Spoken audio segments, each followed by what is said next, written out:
Hello mango people, કેમ છો બધા? દોસ્તો, આજે આપણા જે ગેસ્ટ છે એમનું નામ છે ડૉક્ટર ધ્રુવીન જોશી અને પોતે ડર્મેટોલોજીસ્ટ છે અને પોતાની ટ્રીટમેન્ટથી અને પોતાની કળાથી નોલેજથી એ આજે ઘણા બધા યંગ લોકોને હોપ આપી રહ્યા છે, કોન્ફિડન્સ આપી રહ્યા છે અને એમની ટ્રીટમેન્ટ એટલી બધી ઇફેક્ટિવ છે કારણ કે એમની વાતો એટલી બધી પોઝિટિવ છે, ટ્રાન્સપરન્ટ છે, ઓનેસ્ટ છે. આજે થ્રુઆઉટ ધ પોડકાસ્ટમાં આપણે જોવાના છીએ કે હેર અને સ્કિનના જે સૌથી મેજર ક્વેશ્ચન્સ છે, ઓઇલ લગાવવું જોઈએ કે ના લગાવવું જોઈએ, ડેન્ડ્રફ ક્યારે થાય છે, ઘરગથ્થુ ઉપાયો જેમ કે માથામાં દહીં લગાવવું જોઈએ કે ના લગાવવું જોઈએ, આવા ઘણા બધા ક્વેશ્ચન. સાથે સાથે સ્કિનમાં પણ કોરિયન ગ્લાસ સ્કિન પોસિબલ છે કે કેમ, ખીલ થાય તો એને કેવી રીતે ટ્રીટ કરવા જોઈએ, સાથે સાથે ખીલ થયા પછી એને ફોડવા જોઈએ કે ના ફોડવા જોઈએ, એના ડાઘ પડી જાય છે એના માટે શું, સાથે સાથે ખાડા પડી જાય છે એના માટે શું. એ રીતે થઈને ટોટલ હેર અને સ્કિનના લગભગ આપણે બધા જ ક્વેશ્ચન જે અત્યારે તમને પરેશાન કરી રહ્યા છે એ આપણે કવર કરવાની કોશિશ કરી રહી છે. દોસ્તો, આ પ્રકારના ગેસ્ટને લાવવા માટે મારે અને મારી ટીમને ખૂબ જ મહેનત કરવાની હોય છે. આશા રાખું છું કે તમે આને શેર કરશો, લાઈક કરશો અને કમેન્ટ કરશો. દોસ્તો, આ જ રીતે સાથ સહકાર આપતા રહેજો. આ સાથે શરૂઆત કરીએ છીએ આપણે આપણા પોડકાસ્ટની. હેલો ડૉક્ટર સાહેબ, કેમ છો? મજામાં? એકદમ મજામાં. Thank you for coming in my podcast. Mango people ઘણા ટાઈમથી રાહ જોતા હતા કે કોઈ સારા ડૉક્ટર જે સ્કિન અને હેરમાં અમને પ્રોપર ગાઈડલાઈન આપી શકે, અવેરનેસ સ્પ્રેડ કરાવી શકે અને અમને પ્રોપર એવી ઇન્ફોર્મેશન આપે કે જે અમને ખાલી ક્લિનિકમાં જઈને જ મળે છે, રાઈટ? તો આજે આપણું 1 કલાક 1.5 કલાકનો કન્વર્ઝેશન સાંભળી લે છે તો મને એવું લાગે છે કે 90% એ વ્યક્તિઓ ક્લિયર થઈ જશે, રાઈટ? તો હું આજે મારી ઓડિયન્સ માટે એકવાર મારા ઓડિયન્સના બિહાફ પરથી ફરીવાર હું તમારું સ્વાગત કરું છું આ પોડકાસ્ટ પર અને શરૂઆત કરીશું તમારા ઇન્ટ્રોડક્શનથી. તમારું ઇન્ટ્રોડક્શન આપો. પહેલાં તો હું પણ ઘણો આભારી છું મેંગો પીપલની ઓડિયન્સનો અને તમારો સ્પેશિયલ. કારણ કે હું પણ વિચારતો હતો કે એકચ્યુઅલી કે મારા અંદર જે રહેલું છે, જે નોલેજ છે, અને હું પણ શેર કરવા માગતો હતો ઘણા ટાઈમથી અને ઓનલાઈન પ્લેટફોર્મનો યુઝ કરવા માગતો હતો. મારું નામ બેસિકલી ડૉક્ટર ધ્રુવીન જોશી છે અને હું પાટણથી બિલોંગ કરું છું. ધ્યાના સ્કિન ક્લિનિક મારા ક્લિનિકનું નામ છે અને ફૂલ ટાઈમ ડર્મેટોલોજીસ્ટ તરીકે ત્યાં હું અત્યારે પ્રેક્ટિસ કરું છું. Wonderful doctor. મેં MBBS કર્યું છે 5.5 વર્ષ ઇન્ક્લુડિંગ ઇન્ટર્નશીપ. એના પછી મેં DDV કર્યું છે જે સ્પેશિયાલિટી છે સ્કિન અને હેર માટે.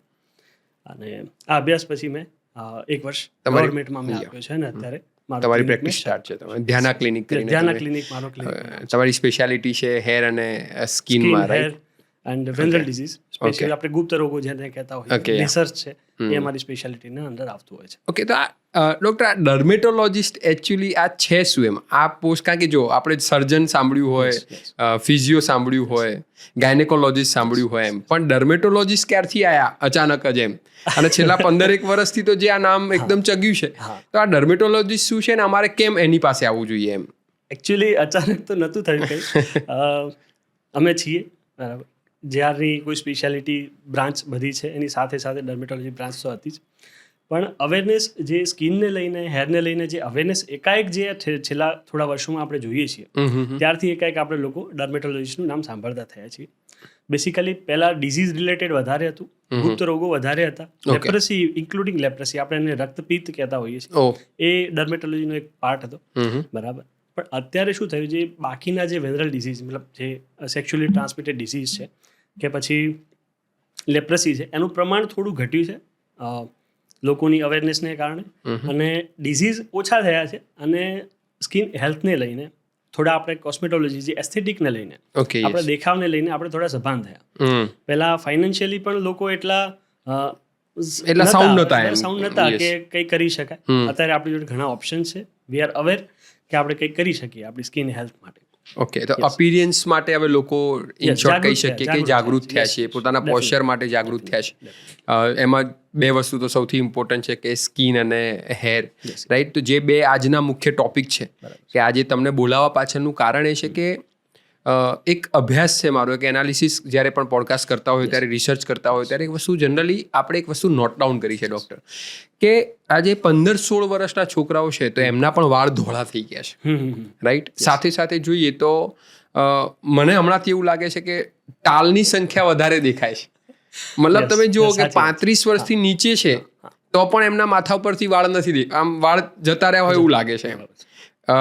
સાથે સાથે જસ્ટ 15-20 વર્ષ પહેલાંની વાત કરું એટલે મારા ફાધર વખતની એક જ જનરેશન પહેલાંની વાત કરું તો એ લોકોને અત્યારે મારા ફાધર નથી પણ મેં એમને જ્યાર સુધી જોયા છે ત્યાર સુધી એમના વાળ એકદમ કાળા, બરાબર, ફૂલ્લી એકદમ કહેવાય કે ગ્રોથ પ્રોપર બધું જ એમ. ઇવન મારા મોટા પપ્પા એ બધા જ, બરાબર. તો આખું એ રીતે એમ.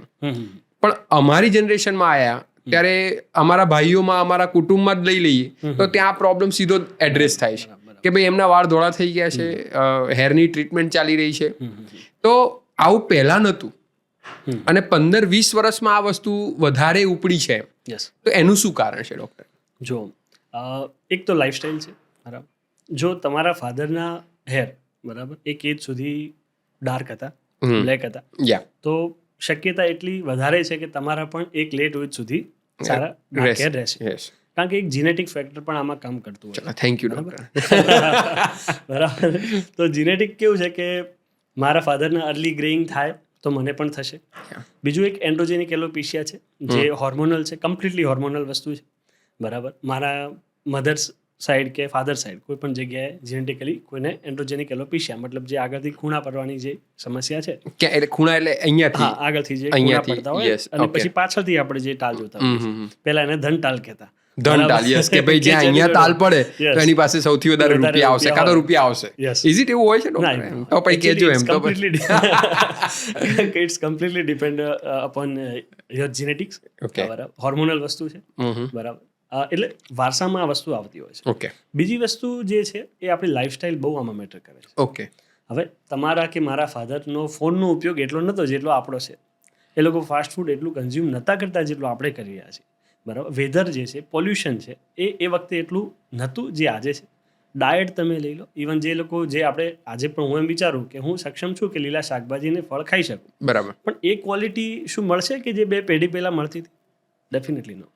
તો જે દવાઓનો ઉપયોગ, પેસ્ટિસાઇડ્સનો ઉપયોગ, પોલ્યુશન, લાઈફસ્ટાઈલ, ઓવર યુઝિંગ કોઈ પણ વસ્તુનું, કોસ્મેટિક પ્રોડક્ટ કે પછી મોબાઈલ, આ બધું આપણે જ્યારે ગણવા જઈએ તો એ એક સાથે એક એવી ઇમ્પેક્ટ કરે છે કે આપણી સ્કિન અને હેરનું જે હેલ્થ છે, બરાબર, એ વર્સનિંગ થઈ રહી છે પેઢી દર પેઢી. અને બીજું એક છે અવેરનેસ.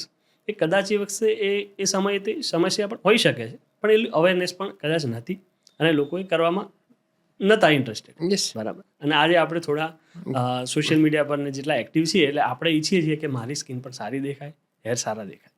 ઓકે. એટલે આપણે આમ જોવા જઈએ કે 100માંથી કેટલા ટકા તમે વાત કરી એ પ્રમાણે કે લાઈફસ્ટાઈલને આપશો? મોર દેન 50%. મોર દેન 50%. કારણ કે તમારું જેટલું સ્ટ્રેસ વધશે, બરાબર. મારા ફાધર ટીચર હતા, બરાબર, એ અત્યારે રિટાયર્ડ છે, પણ એમના લાઈફમાં કેટલો સ્ટ્રેસ હતો ને આજે મારી લાઈફમાં કેટલો સ્ટ્રેસ છે કે તમે તમારી વાત કરી. મારા ફાધર પણ ટીચર, બરાબર, સેમ, બરાબર. તો એ વખતે એમનું સ્ટ્રેસની જે લેવલ હતું ને આપણું જેટલું સ્ટ્રેસ વધશે, બરાબર. બીજું જેમ કે સોશિયલ મીડિયાની મેં વાત કરી તો મને એ સ્ટ્રેસ છે કે મારા ઇન્સ્ટાગ્રામ પર ફોલોઅર કેટલા છે, તો એ પણ એક નવો સ્ટ્રેસ એક એડ થયો છે. એ સ્ટ્રેસ અમને પણ એટલે સ્ટ્રેસનું કારણો વધી ગયા છે. સ્ટ્રેસનું લેવલ વધવાનું કારણ આ છે બેસિકલી, બરાબર. બીજું સ્લીપ છે, બરાબર. બટ ઓબ્વિયસ છે કે એના કારણે સ્લીપ ડિસ્ટર્બ થવાની છે. 8-9 વાગે લોકો સૂઈ જતા હતા, બરાબર. Agree, yes. આજે 12 વાગે તો યાદ પણ નથી આવતું કે ઊંઘવાનું છે, કે આંટો મારવા જઈએ, કાં તો 12 વાગે. અને એક રિપોર્ટ પણ હમણાં ડૉક્ટર આવ્યો હતો કે સૌથી વધારે સ્વિગી અને ઝોમેટો પર જે ઓર્ડર પડે છે એ મિડનાઇટમાં પડે છે. તો ફૂડ હેબિટ કેટલી બધી આપણી બગડી રહી છે અને એની સાથે સાથે આ વસ્તુ. તો આપણે આનો મતલબ એવો થયો ડૉક્ટર કે આપણે ઈચ્છીએ છીએ જુદું અને કરીએ છીએ જુદું, રાઈટ? હું એવું ઈચ્છું છું કે મારે ગ્લાસ સ્કિન હોય, સારી સ્કિન હોય, કોરિયન સ્કિન હોય, અને મારે હેર એકદમ સરસ હોય અને વોલ્યુમ હોય અને એકદમ ડાર્ક સરસ બ્લેક હેર હોય મારા, એમ થીક હોય, અને એની સાથે મારે જે કરવું છે એ નથી કરવું, રાઈટ? તો એ તો બધું હું જોડે જ રાખીશ. ધારો કે મારી બેડ હેબિટ્સ બધી છે, નાઇટ સાયકલ મારી આખી ડિસ્ટર્બ છે, આ બધું પ્રોબ્લેમમાં છે, એ તો બધું મારે ડિસ્ટર્બ નથી થવા દેવું અને મારે આ પણ જોઈએ છે. તો આ વસ્તુ મસ્ત એક્ઝામ્પલ. Yes please. કે જ્યારે કોઈ વ્યક્તિ જીમ ચાલુ કરે ને, એક્સરસાઇઝ કરવાનું ચાલુ કરે, પહેલો પ્રોટીનનો ડબ્બો લાવશે. બિલકુલ સાચી છે, બરાબર. એને એમ કેવું પ્રોટીન ખાઈશ ને બોડી બનીશ, પણ એ 0.5% પણ એ પ્રોટીનને ડાયલ્યુટ કરવા માટે એ એટલું હેલ્પફુલ નથી જેટલું એનો ડાયટ છે, જે એની એક્સરસાઇઝ છે. જેટલું ડિસિપ્લિન જે એ એના એક્સરસાઇઝમાં ડાયટમાં રાખશે તો પેલાની જરૂર નહીં પડે. જેમ એ પ્રોટીનનો ડબ્બો ઉઠાવે છે સેમ વસ્તુ આપણી છે કે આપણે પહેલું શું કરીએ કે જઈને કોસ્મેટિક પ્રોડક્ટ લઈ લીધી કે હું આ લગાવીશ ને સારો દેખાઈ જઈશ. હું ઊંઘું છું કેટલી, મારી સ્લીપ પ્રોપર થાય છે કે નહીં, મારી 7 થી 8 કલાકની પ્રોપર ઊંઘ પૂરી થાય છે કે નહીં. ઓકે, શરૂઆત પહેલા ત્યાંથી કે ભાઈ ચલો સ્લીપ સુધારો. સ્લીપ ઓકે, સુધારો. તો એના સ્લીપ સુધારો પછી બીજું ડાયટ સુધારો. ડાયટ સુધારો. ઓકે જે અવેલેબલ છે, જે સારું ફૂડ છે, પ્રોટીન વાળો ખોરાક છે, Okay. કઠોળ વધારે કન્ઝ્યુમ કરો. ઓકે, નટ્સ છે. યસ, નટ્સ લો. ઓકે, બરાબર, એક સર્ટેન લિમિટમાં જે વસ્તુ આપણને ફાયદો કરે છે દરેક વસ્તુ લો. હું એવું નથી કહેતો જીવાનું છોડી દો કે ફાસ્ટ ફૂડ લાઈફમાં અડશો જ નહીં. ક્યારેક તમે ઠીક છે, જરૂરી પણ એ ક્યારેક છે. તમે લાઈફસ્ટાઈલ આ તમે એન્જોય કરો, પણ બરાબર, throughout પણ નથી. હા, કે અઠવાડિયામાં 3 વખત તમે બહારથી જો નાસ્તો ફાસ્ટ ફૂડ તમે લઈ રહ્યા છો તો એ બહુ ખોટી વસ્તુ છે. બરાબર છે. Yes. અને એ વસ્તુ મને એવું લાગે છે કે એ 60-70% ડિઝીઝનો એ રૂટ છે કે ભાઈ ત્યાંથી જ બધું જન્મે છે એમ. ઓવરઓલ બોડીમાં ઓવરઓલ બોડીની અંદર આ પ્રોબ્લેમ થતી હોય છે. અને આ વસ્તુ ખરેખર ઇમ્પોર્ટન્ટ છે. આજે ડર્મિટોલોજીસ્ટ થઈને પણ હું તમને આ પહેલો ક્વેશ્ચન એટલે પૂછી રહ્યો છું કારણ કે મારી જનતા જે છે, બરાબર છે, એ મેંગો પીપલ છે, સામાન્ય વ્યક્તિઓ છે.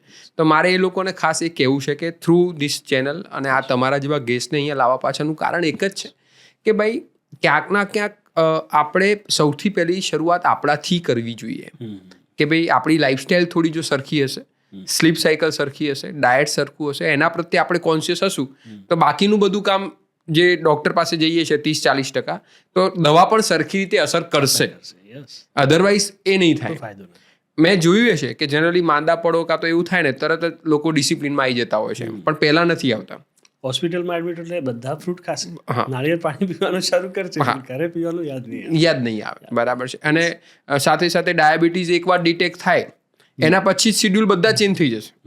જેમ્યા પછી ચાલવાનું સ્ટાર્ટ થઈ જશે, ફરવાનું સ્ટાર્ટ થઈ જશે, મતલબ જે તે ખાવાનું એ બંધ થઈ જશે.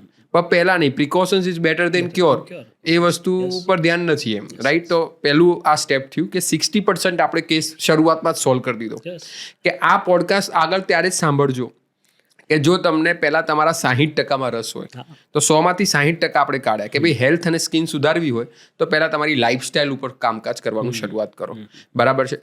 તો ડૉક્ટર મને એક જગ્યાએ મેં શીખેલો છું આ વસ્તુ કે લાઈફસ્ટાઈલ સુધારવી તો શું કરવું, તો કે પહેલાં તમારા 24 કલાકને નોટ ડાઉન કરો કે તમે ક્યાં કયો સમય ક્યાં આપી રહ્યા છો એમ. બરાબર છે. તો આવું 21 દિવસ કરશો એટલે આપોઆપ તમને તમારી પેટર્ન પકડાશે કે હું ક્યાં મારા સમયને બગાડી રહ્યો છું અને કોના કારણે મારી સાયકલ, ડાયટ સાયકલ કાં તો મારી હેલ્થ સ્લીપ સાયકલ ક્યાં ડિસ્ટર્બ થઈ રહી છે. ફોનનો યુઝ કેટલો કરી યસ, બધું જ, ક્યારે શું ખાઈ રહ્યા છે, બધું જ પ્રોપર નોટ. મેં પણ કરેલું છે. આપણે ઇવનિંગમાં જ્યારે ફ્રી હોઈએ બધા સાથે ફ્રેન્ડ લોકો મળીએ ત્યારે જે ખાઈએ તો ગણતું નથી.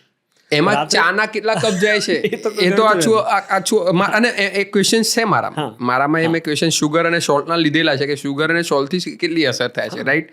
તો એ પણ હું તમારા થ્રુ કે પણ અત્યારે જ લઈ લઈએ. ચાલો આપણે એને છીએ તો હું એમ કહું છું કે ડૉક્ટર મને એમ કહો કે ખાવાની વાત ચાલે, ડાયટની વાત ચાલે છે, ત્યારે શુગર અને સોલ્ટ આ બે કેટલા ઇફેક્ટ કરે છે સ્કિન અને હેર માટે?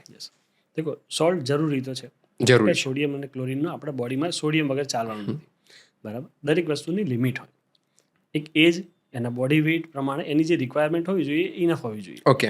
પણ જ્યારે તમે વેફર ખાવા બેઠા છો એમાં કેટલું સોડિયમ એડ કરેલું છે, એડિશનલ, બરાબર, એ આપણે કાઉન્ટ નથી કરતા. જમવામાં જે સોલ્ટ આપણે ખારું નથી ખાવાના, પણ જ્યારે કોઈ વસ્તુ અથાણું લઈને બેઠા છીએ તો એમાં કેટલું સોડિયમ ઇન્ટેક વધ્યું તો એ આપણે કાઉન્ટ નથી કરતા. પાપડ ખાઈએ છીએ, સારું લાગે છે, મસાલા પાપડ 2-3 ખાઈ લઈએ તો એ પાપડમાં કેટલું સોડિયમ છે જે આપણે ખારો કહેતા હોઈએ, એ ખારાનું પ્રમાણ કેટલું છે, એ એક્સેસ જે સોડિયમ આપણા બોડીમાં વધે છે એ નુકસાન કરે છે. ઓકે. શુગરનો બી સેમ વાત છે. બરાબર. કે શુગર છે, બરાબર, કે જમવામાં આપણે જનરલી શુગરનો ઉપયોગ એટલો હોય નહીં, પણ ઓવર કન્ઝપ્શન ઓફ શુગર જે મિત્રો સાથે ચા પીવા આપણે ગયા છીએ, એમાં હવે દિવસમાં 5 ચા થઈ ગઈ, ઓકે, એમાં કોણ ગણવા બેઠું કે કેટલી શુગર ગઈ. બરાબર. તો ઓવર કન્ઝપ્શન હંમેશા આપણને ખરાબ છે. ઓકે. કેવી રીતે ખબર પડશે કે આમાં તમે એવું બહારથી કહી શકો ખરા કોઈના વિઝ્યુઅલ અપીરન્સ પરથી કે 100% આની સ્કિન કેવી વસ્તુ છે? આજે કૃણાલભાઈને મેં જોયા, બરાબર, કૃણાલભાઈને આજથી ભવિષ્યમાં અત્યારે મેં તમારું શુગર ચેક કરાવ્યું, કમ્પ્લીટલી ઓકે છે, પણ ભવિષ્યમાં તમારે ડાયાબિટીસ થવાની સંભાવનાઓ છે આજે હું તમારી સ્કિન જોઈને કહી શકું. ઓકે. તો બોડીમાં એક એકેન્થોસિસ નાઇગ્રિકેન્સ કરીને એક કન્ડિશન છે. ઓકે. ગરદન ઉપર આપણે ઘણી વખત મેલ સમજતા હોઈએ કે નાના બાળકોને આપણે ઇવન 15-17 વર્ષના છોકરાઓમાં પણ અમે જોતા હોઈએ કે ગરદન કાળી છે, મમ્મી ઘસ ઘસ કરે કે મારા છોકરાને મેલ છે, પણ એકચ્યુઅલી એ જે થિકનિંગ ઓફ સ્કિન છે, એકેન્થોસિસ કહેવાય, બરાબર. એકેન્થોસિસ નાઇગ્રિકેન્સ એક કન્ડિશન છે, એ સજેસ્ટ કરે. ઘણી વખત ફેસ ઉપર દેખવા મળે, બરાબર. તમારા ફોરહેડમાં છે, ફેસ પર તમને એકેન્થોસિસ જોવા મળતું હોય, તમે ગમે એટલું રબ કરો, ગમે એટલી વ્હાઇટનિંગ ક્રીમ લગાવો, એ જવાનું નામ નથી લેતું. પણ જ્યારે તમે અમારી પાસે આવો છો ત્યારે હું જ્યારે તમને કહું કે ભાઈ કૃણાલભાઈ તમને તો ડાયાબિટીસ થવાની તૈયારી છે, ત્યારે કોઈ બિલીવ ના કરે. પણ એકચ્યુઅલી એ સાઇન છે, તમારું બોડી કહી રહ્યું છે કે હવે અટકી જાઓ, કે ઇન્સ્યુલિન રેઝિસ્ટન્સ થઈ રહ્યું છે, બરાબર. તો એ ઇન્સ્યુલિન રેઝિસ્ટન્સ છે એ સજેસ્ટ કરે છે કે નજીકના ભવિષ્યમાં તમને ડાયાબિટીસ થવાની સંભાવનાઓ બહુ વધારે છે. તો ત્યાં આપણે સ્ટોપ થવું જોઈએ. અને એક્સેસ જે આર્ટિફિશિયલ શુગર છે, આર્ટિફિશિયલ સ્વીટનેસ છે, એનો ઉપયોગ ઓછો કરવો જોઈએ. અને એની જગ્યાએ આપણે ફ્રૂટ, સ્વીટની અંદર તમે કોઈ પણ ફ્રૂટ છે, ખજૂર છે, બરાબર, એ સ્વીટ છે, ખજૂર પણ સ્વીટ છે, પણ એ તમને હેલ્થ બેનિફિટ આપશે. ઓકે, એટલે એવું કહી શકાય કે આપણે રિપ્લેસમેન્ટ થિયરી ઉપર વિચારવું જોઈએ કે હું કયા પ્રોડક્ટને કયા પ્રોડક્ટથી રિપ્લેસ કરી શકું છું, રાઈટ. આર્ટિફિશિયલ સુગરની જગ્યાએ તમે કીધું એમ કે હું દેશી ગોળ અને આનો ઉપયોગ કરી શકું છું, ખજૂરનો ઉપયોગ કરી શકું છું, કે ખજૂરનો પાવડર પણ મળે છે, સ્ટીવિયાનો ઉપયોગ કરી શકું છું. તો આ બધી વસ્તુ જે છે રિપ્લેસમેન્ટ કે ભાઈ તમે આર્ટિફિશિયલ સુગર તમારે જોઈએ છે, સ્વીટ જોઈએ બધાને જ, બરાબર છે. તો આનાથી પણ એ વસ્તુ બની શકે છે, રાઈટ. તો આપણે રિપ્લેસ મોટો એક ઇશ્યુ શુગર સાથે શું છે ખબર છે કે એની જે ઇન્સ્યુલિનની સ્પાઇક છે ને શુગરમાં, એ તમને રિપીટ મજા આવે. તમને યસ યસ, તમે આજે ચોકલેટ ખાધી, બરાબર, ડાર્ક ચોકલેટની વાત નથી કરતો, જનરલી ચોકલેટ એક તમે ખાઓ છો, એ સ્વીટ છે, તમે ખાઓ છો એટલે તમને બીજી વખત ખાવાની ઈચ્છા થશે. એવું કેમ? એ ખરાબ છે. હા, એવું કેમ? એ ઇન્સ્યુલિનની સ્પાઇક છે. જ્યારે પણ તમે કોઈ વસ્તુ કન્ઝપ્શન તમારા બોડીમાં તમે ખાધું, તો બોડીમાં ઇન્સ્યુલિન વધશે એક સમય પછી, થોડા ટાઈમમાં, થોડી મિનિટોમાં ઇન્સ્યુલિન વધશે કે એ શુગરને પચાવવા માટે, બરાબર. એ જે પીરિયડ છે ને, આપણા મગજને બહુ મજા આવે. ઓકે, બરાબર. એટલે વારંવાર તમને ઈચ્છા થાય. મેં આજે એક ચોકલેટ ખાવી, હું એમ માનું છું કે બહુ ખોટી વાત નથી, પણ એ પ્રોબ્લેમ શું કરે છે, બીજી વખત ખાવાની તમને ઈચ્છા થાય. તમે ટોફીનું એક પાઉચ અહીંયા રાખી કે બાઉલ મૂકશો તો એકમાં તમે અટકશો નહીં, બીજું ખાવાનું મન થશે. That's insulin spike. વારંવાર તમે એને લેશો એટલે શુગર ખરાબ છે. એક વખત લેવાથી એમાં કોઈ એટલું પ્રોબ્લેમ નહીં થવાનો, પણ તમારી જે ઈચ્છાઓ થવી એ પ્રોબ્લેમ કરતા છે. Okay, yes, wonderful.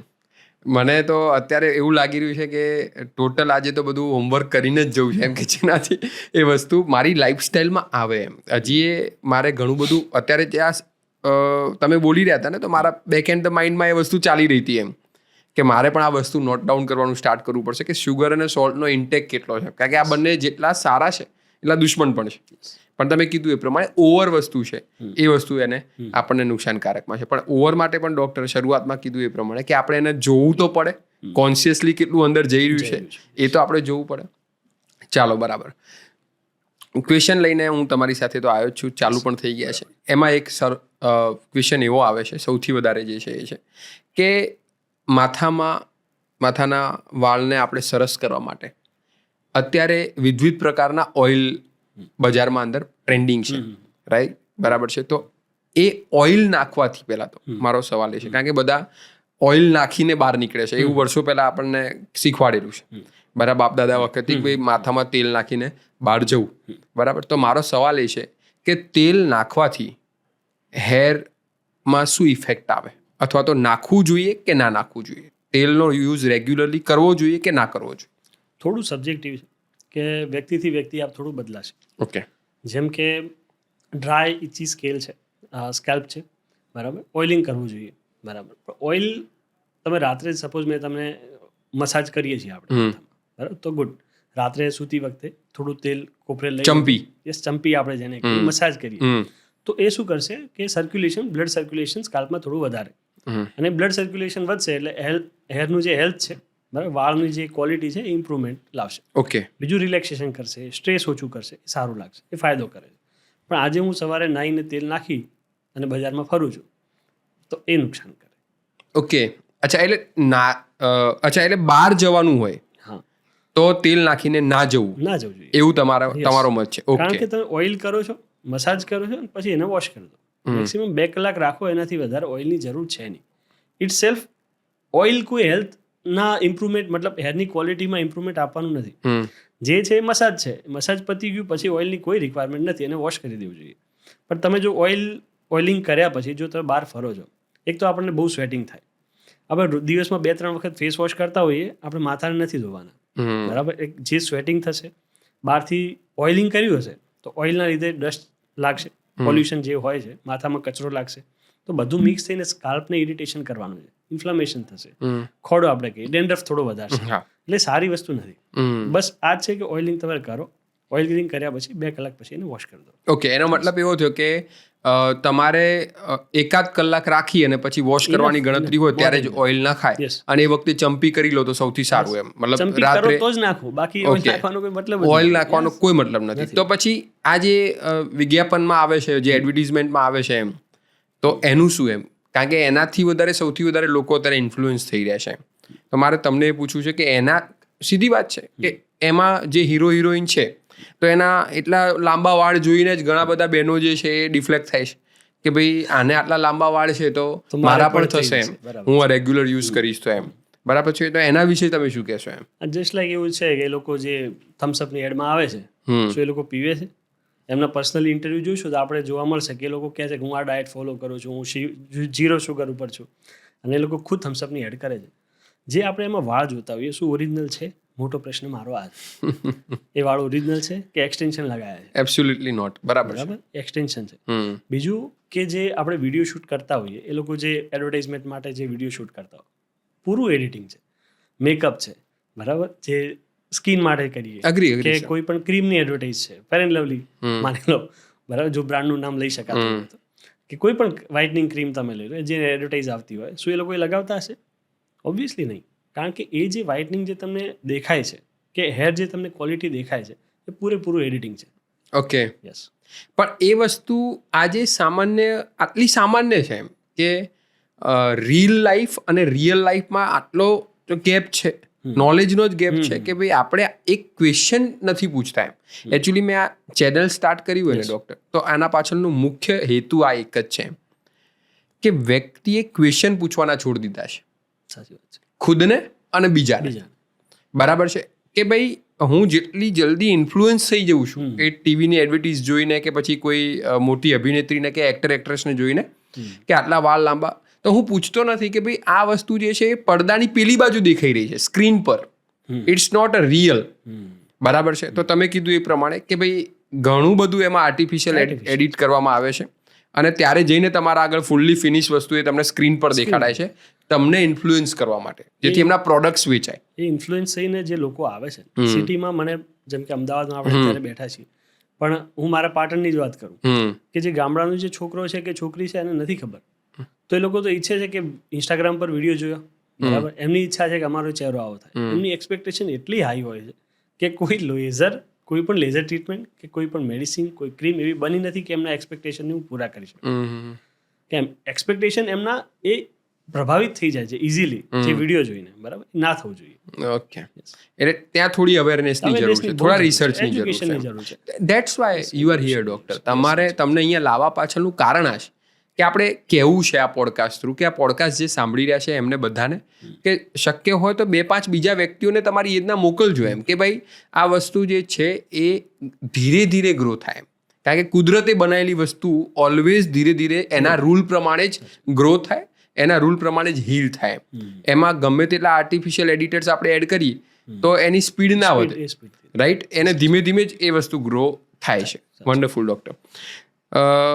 Main question hair પર અત્યારે ચાલી રહ્યા છે, ત્યારે એક વસ્તુ બીજું પૂછું છું કે આપણા હેર ફોલ પર કાં તો હેર ગ્રો પર આપણા સિટી કે ગામડાની કે મેગા સિટીના પાણીની કેટલી અસર થાય? કારણ કે ઘણા લોકોને એવું સાંભળ્યું છે એમ કે પાટણવાળા એવું કહે છે કે ભાઈ પાટણના પાણીથી વાળ ઉતરે છે, અમદાવાદવાળા એવું કહે છે કે અમદાવાદના પાણીથી વાળ ઉતરે છે, નાસિકવાળા એવું કહે છે કે નાસિકના પાણીથી વાળ ઉતરે છે. બરાબર છે. તો પાણીથી વાળ ઉતરે? પહેલો તો પ્રશ્ન આ છે. શું પાણીની ઇફેક્ટ થાય છે વાળ ઉતરવા? થાય છે. ઓકે. આપણે બાથરૂમમાં નળ જોતા હોઈએ, હા, નળ ઉપર આપણે વ્હાઈટ ક્ષાર જોતા હોઈએ કે જે મેટલના નળ છે અમુક મહિનાઓ જતા ખરાબ થઈ જાય. એ જે ક્ષાર બાજરી ક્યાંથી આવ્યો? પાણી. Over the period of time એ ત્યાં જમા થતો કે જે તે સિટીમાં જે વોટર ટ્રીટમેન્ટ પ્લાન્ટ છે, બરાબર, સપોઝ કે એમાં કોઈ પ્રોબ્લેમ છે કે ત્યાંનું હાર્ડ વોટર થોડું વધારે છે, કેલ્શિયમ મેગ્નેશિયમના જે ક્ષાર હોતા હોય એનું પ્રમાણ વધારે. અમારે ત્યાં જે છોકરાઓ આવે ને એ લોકો ખાસ તો જે ગાંધીનગર જે લોકો ભણવા જતા હોય એ લોકો બહુ કમ્પ્લેન કરતા હોય કે અમે સાહેબ ગાંધીનગર જઈએ અને વાળ ઉતરવાનું શરૂ થાય, જેવા ગામડે એ વાળ ઉતરવાના બંધ થાય. એટલે મે બી એવું હોઈ શકે કે ત્યાંનો કોઈ પ્લાન્ટનો ઇસ્યુ હોય.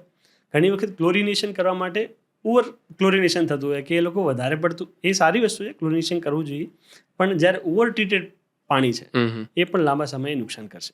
ઓકે. યસ, એટલે કારણ તો છે કે હાર્ડ વોટર જે છે એ હેર લોસમાં કે તમારી હેરનું જે ફ્રીઝીનેસ છે કે રફ વાળ થઈ જવા આના માટે જવાબદાર હોતું હોય છે. પણ ગાંધીનગર જાય છે તો એવું એ થાય ને સર કે એ લોકો તૈયારી કરવા માટે કે એ એકચ્યુઅલી હું છોકરાઓને તો એ જ કહું છું, કારણ કે પાણી તમે બદલી શકવાના નથી.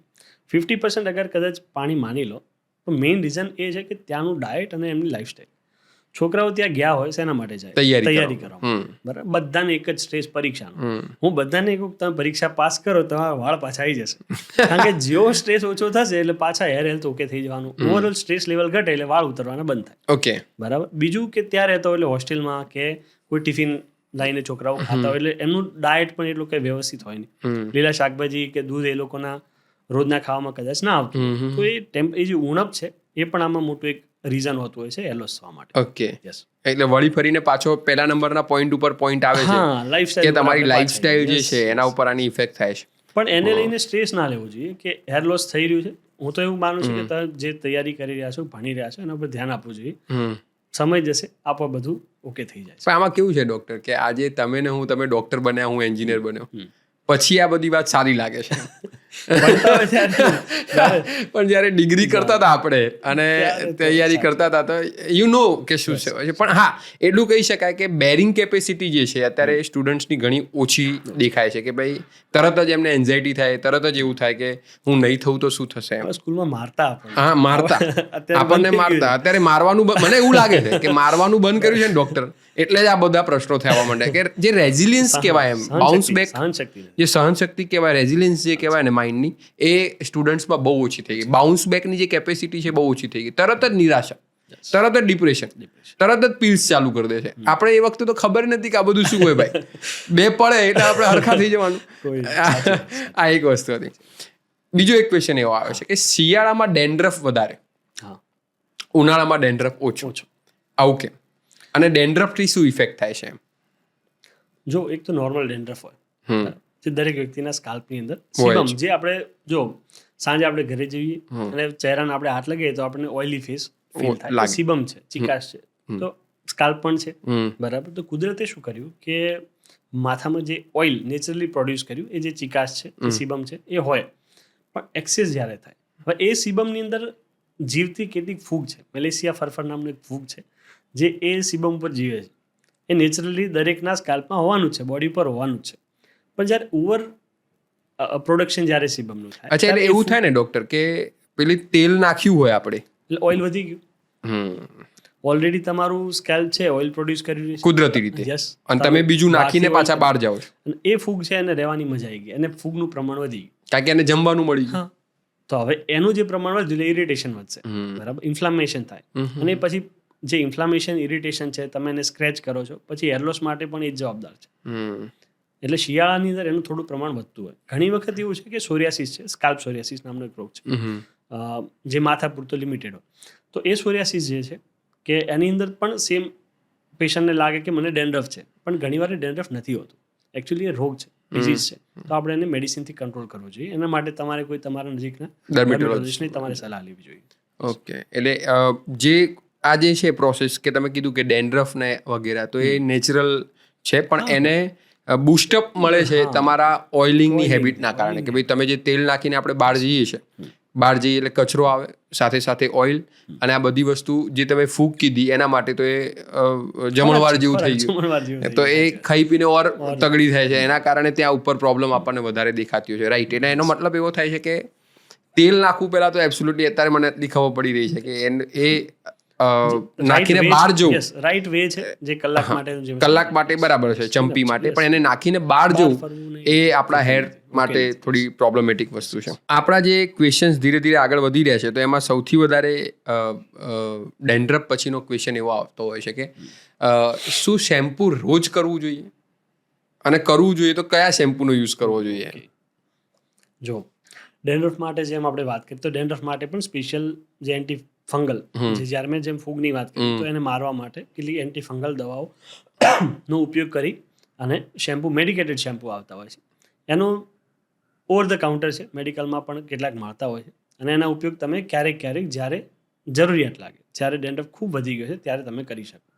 એનો રોજ ઉપયોગ ના કરી શકીએ. બાકી ડેલી શેમ્પૂ પણ છે કે જે વાળને ક્લીન રાખશે. મેં ના કીધું આપણે રોજ ફેસ વોશ કરીએ છીએ તો સ્કાલ્પને રોજ વોશ કરવામાં કંઈ વાંધો ના હોવો જોઈએ. ઓકે. તો એવા શેમ્પૂનો ઉપયોગ કરો જે સલ્ફેટ ફ્રી છે, પેરાબિન ફ્રી છે, કે વાળને વધારે ડ્રાય ના કરે. પછી સલ્ફેટ અને પેરાબિન જે છે એ મેઇન ઇન્ગ્રીડિયન્ટ છે કે એનાથી ફ્રી હોય એવા શેમ્પૂનો યુઝ યસ, કરવો જોઈએ. સોડિયમ લોરેલ સલ્ફેટ છે. એકચ્યુઅલી બધી વસ્તુનો ઉપયોગ એટલા માટે થતો હોય, આપણે ફીણ આવે છે ને માથામાં, ફોમ ફેક્ટર જે છે, ફીણ બનાવવા માટે આ બધું એડ થતું હોય. પણ એ લોંગ ટર્મની અંદર સ્કાલ્પમાં પ્રોબ્લેમ કરતું હોય, વાળના હેલ્થમાં થોડું પ્રોબ્લેમ કરે. તો એવી પ્રોડક્ટનો ઉપયોગ ઓછો કરો તો આપણે વાળ જે ડ્રાય થાય છે, ડેઇલી શેમ્પૂ કરીએ તો આપણા હેર થોડા ડ્રાય થઈ શકે. બરાબર. તો એવા સલ્ફેટ ફ્રી શેમ્પૂનો ઉપયોગ કરો. ડેઇલી શેમ્પૂના નામથી શેમ્પૂ આવતા હોય છે, એ તમે રોજ યુઝ કરી શકો. શેમ્પૂ ડેઇલી કરવામાં કોઈ વાંધો નથી. ઓકે. પણ એમાં તમે કીધું એ પ્રમાણે કે આ બે વસ્તુ ચેક કરીને ચેક કરો. આપણે કરવું જોઈએ. યસ. બરાબર છે. એટલે શેમ્પૂ કરવામાં વાંધો નથી, વાંધો પણ આ બે વસ્તુનો જેમાં ન હોય એવી પ્રોડક્ટનો યુઝ કરવો જોઈએ. અત્યારે એ નહીં પૂછું કે કઈ પ્રોડક્ટ છે એવું, કારણ કે લોકોને એવું લાગશે કે આ ભાઈ પ્રોડક્ટનું પ્રમોશન છે, તો એવું કંઈ નથી. યસ. પણ તમે વાંચી શકતા હો તો પાછળ જોવાનું અને જે ઇન્ગ્રીડિયન્ટ્સ છે લેબલ વાંચતા આપણે શીખવાનું કે એની પાછળ જે છે એ બે વસ્તુ ન હોય. બરાબર છે. બે વસ્તુ આપણે ફરી બોલી દઈએ ડોક્ટર. કઈ બે વસ્તુ? Sulphate and પેરાબિન free. Sulphate and પેરાબિન free હોય તો એ વધારે સારું. ઓકે. આપણે હેર વોશ કરી લીધા, બરાબર છે, સરસ તૈયાર થઈ ગયા છે, ઓઇલિંગ કરી લીધું, ઓઇલિંગ થઈ ગયું છે, ડેન્ડ્રફની વાત થઈ ગઈ છે. હવે મારો મેઇન ક્વેશ્ચન આવે છે કે કંઈક તો લગાવવું પડશે બહાર જતા પહેલા, નહીં તો ડ્રાયનેસ આવશે, હેર ડ્રાય થઈ જશે, એમ કડક થઈ જશે.